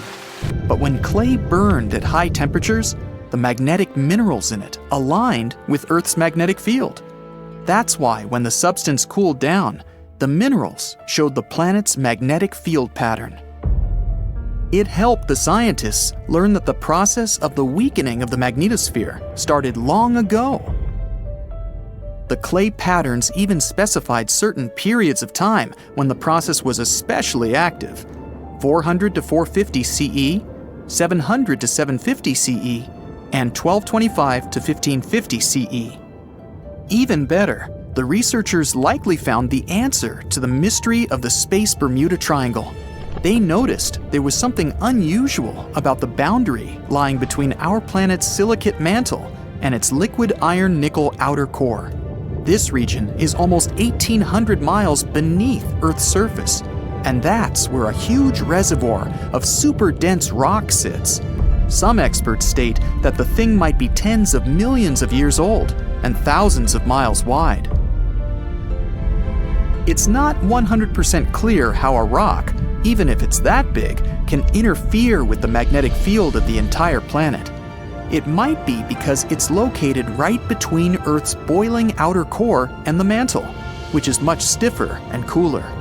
The enormous boulder might be disturbing the layer of iron, and it's the very thing that helps to form our planet's magnetic field. Whatever the reason is, exactly under Africa, the magnetic field is reversed, and that's what's likely to cause the anomaly that affects spacecraft. At first, the scientists thought their discovery meant the magnetic field was about to flip again. If it was true, our planet would go through several catastrophic events. The continents would start to lurch in different directions. It would trigger catastrophic earthquakes, lead to the disappearance of many species, and provoke climate changes. Luckily, there's no evidence that the consequences of the pole reversal would be that bad. Even better, it might not happen at all. After more research, it became clear that the Bermuda Triangle of space isn't a sign of an upcoming pole reversal. The events taking place under the continent are more likely to be part of a bigger scale pattern. But the South Atlantic anomaly is scary enough on its own. If this area keeps growing, it'll cause problems not only in space, but also on Earth. Computers and other electronic equipment will fail or stop working altogether. Right now, the radiation is less intense in the lower layers of the anomaly than in its upper part. But over the past 150 years, the magnetic field in the region has lost more than 15% of its strength. It doesn't mean Earth will be left unprotected from the sun's radiation in the nearest future. Experts are sure this won't happen for at least another billion years. Plus, some kind of magnetic field always existed during the times of the magnetic poles reversal, even though it was weaker and more complicated than the modern one. The moon shines brightly and illuminates the black water of the ocean. Thick fog descends on it in ominous silence. Then, it's suddenly broken by the creaking of wooden boards, followed by a rippling of the waves. Through the fog, you see the outline of an old, large ship. Its hull is rusty, and a strange cold is coming from it. But the most unsettling thing is that there's no one on the deck. The ship sails without a crew. No, this isn't a mythical Flying Dutchman, but a very real ghost ship. September 2nd, 2019. The British Royal Navy's ice patrol ship, called the HMS Protector, sails through the calm waters of the Atlantic Ocean. The time is 11 p.m. Some of the ship's crew are on deck, while others are sleeping in their cabins. The captain steers the ship and looks straight at the horizon. The sky is lit up by an orange twilight, and clouds float in the distance. Suddenly, against this beautiful landscape, one of the sailors notices the black silhouette of an unknown ship. The captain slows down and steers the ship a little closer to the mysterious vessel. This is an old cargo ship, 250 feet long. Attempts to contact the crew members lead to nothing. It seems the unknown boat is floating in the ocean by itself. There's no one on board, at least, no one alive. The deck of the ship creaks from rocking on the waves. The sun sinks below the horizon, and it gets dark. The ship looks terrifying. British sailors don't dare to climb on that strange deck. They take a photo, post it on the internet, and sail away. Many people on the internet will assume the sailors met a real ghost ship. 5 months later, we're in the village of Ballycotton in County Cork, Ireland. A local leaves the house early in the morning to go for a daily run. Music in his headphones, fresh cool air, and a scenic route are ideal conditions for a good workout. The jogger runs along the road on the coast of the Celtic Sea. There was a strong storm last night, and now the sea looks calm. The man runs along the top of a low cliff and notices a huge vessel. An old rusty cargo ship 250 feet long lies on the beach, right among the rocks. No people on board. It seems the ship has been here for ages, but the local is sure this vessel wasn't here yesterday. A little later, it turns out this is the same ship that the sailors from the HMS Protector saw 5 months ago, thousands of miles from this place.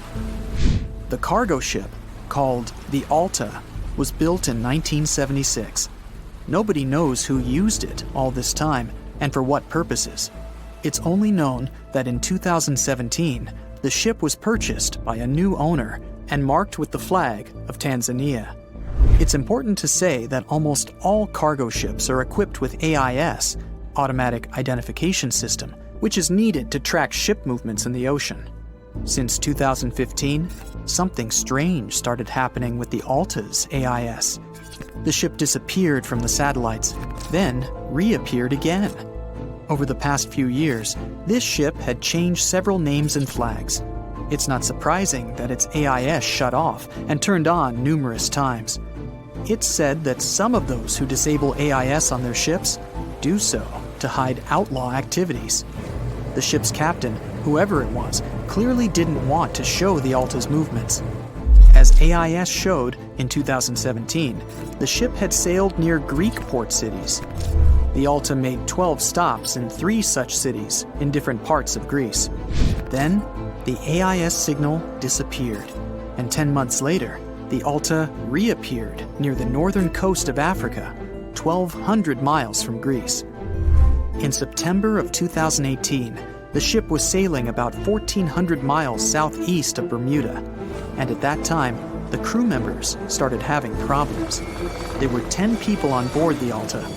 On September 19th, the ship's engine failed right in the middle of the Atlantic Ocean. The nearest shore was very far away. The ship began to drift. As days passed, the crew couldn't fix the vessel. Food supplies were running low. The crew started to panic and tried to contact someone. The situation got worse as a strong hurricane was approaching the place where the ship broke down. Crew members contacted the U.S. Coast Guard. On October 2nd, a helicopter headed towards the ship. Food and water were unloaded on the Alta. This was enough for the crew to bide their time for several days. About a week later, a rescue boat sailed about 1,500 miles to reach the Alta and help the stranded sailors. Shortly before the start of the hurricane, American rescuers succeeded. The entire crew of the wrecked ship was taken to Puerto Rico. The Alta remained drifting in the ocean. After a while, another ship arrived to tow it to the coast of Guyana. Then, something went wrong again. The ship was hijacked. Who did it and why remains a mystery to this day. But then, for some unknown reason, the thieves decided to abandon the ship and left it to drift in the ocean. For almost a year, the ship's location couldn't be tracked. Then, in September 2019, the vessel was found by the British Royal Navy. How the Alta was able to cover the distance across the Atlantic and wash up on the coast of Ireland is unknown. An investigation has been launched in Ireland. It's necessary to identify the owner of the vessel and find a responsible person to take on the task of towing it. But no one has since been found. Once, an unknown person called the Irish authorities and introduced themselves as the owner of the ship, but didn't provide any evidence. Several barrels of oil were found on board the Alta. To dismantle the ship, the Irish authorities will need to spend about 10 million euros. Local residents are annoyed by the wreck too. Corroding metal is bad for the environment, and kids have already snuck on board and posted a video on the internet from inside the abandoned ship. The further fate of the Alta remains unresolved. It's still lying there. That ship sailed in the ocean for just 2 years. Now imagine if some other managed to drift for 38. In all that time, no one could catch this ship, and people still seek it. That vessel is called the SS Baychimo. It was a merchant ship owned by a Canadian trading company. In 1931, the ship got stuck in ice off the coast of Alaska. A strong snowstorm began. The team waited a week for it to end, but the storm only intensified. One day, the weather improved a bit, and part of the team was evacuated to the nearest city. Another part of the crew, with the captain, set up camp near the ship. The storm started again and didn't stop for a long time. The blizzard was so heavy that the ship's captain couldn't see beyond his arm's reach. Finally, when the storm was over, the captain saw that the ship simply vanished. He decided the Baychimo sank during the storm. A week later, the ship was found, drifting near the place where it was lost. The hull of the ship was damaged so badly that it was unsafe to sail on it. The captain decided to abandon the ship. However, it didn't sink. For the next 38 years, it was drifting at various points along the Alaskan coast. Several times, people climbed on the ship, including native Alaskan residents and a group of researchers. Attempts to save the vessel from the sea ended in failure. The salvage operations were hampered by drifting ice and bad weather. The last time it was seen was in 1969. The ship was frozen and blocked by the ice. In 2006, the government created a special project to find the Baychimo. However, in all these years, the ship still hasn't been found. Its fate is unknown. It's likely that the ship has finally found peace and is now lying on the seabed of the Chukchi Sea. That's it for today. So hey, if you pacified your curiosity, then give the video a like and share it with your friends. Or if you want more, just click on these videos and stay on the bright side.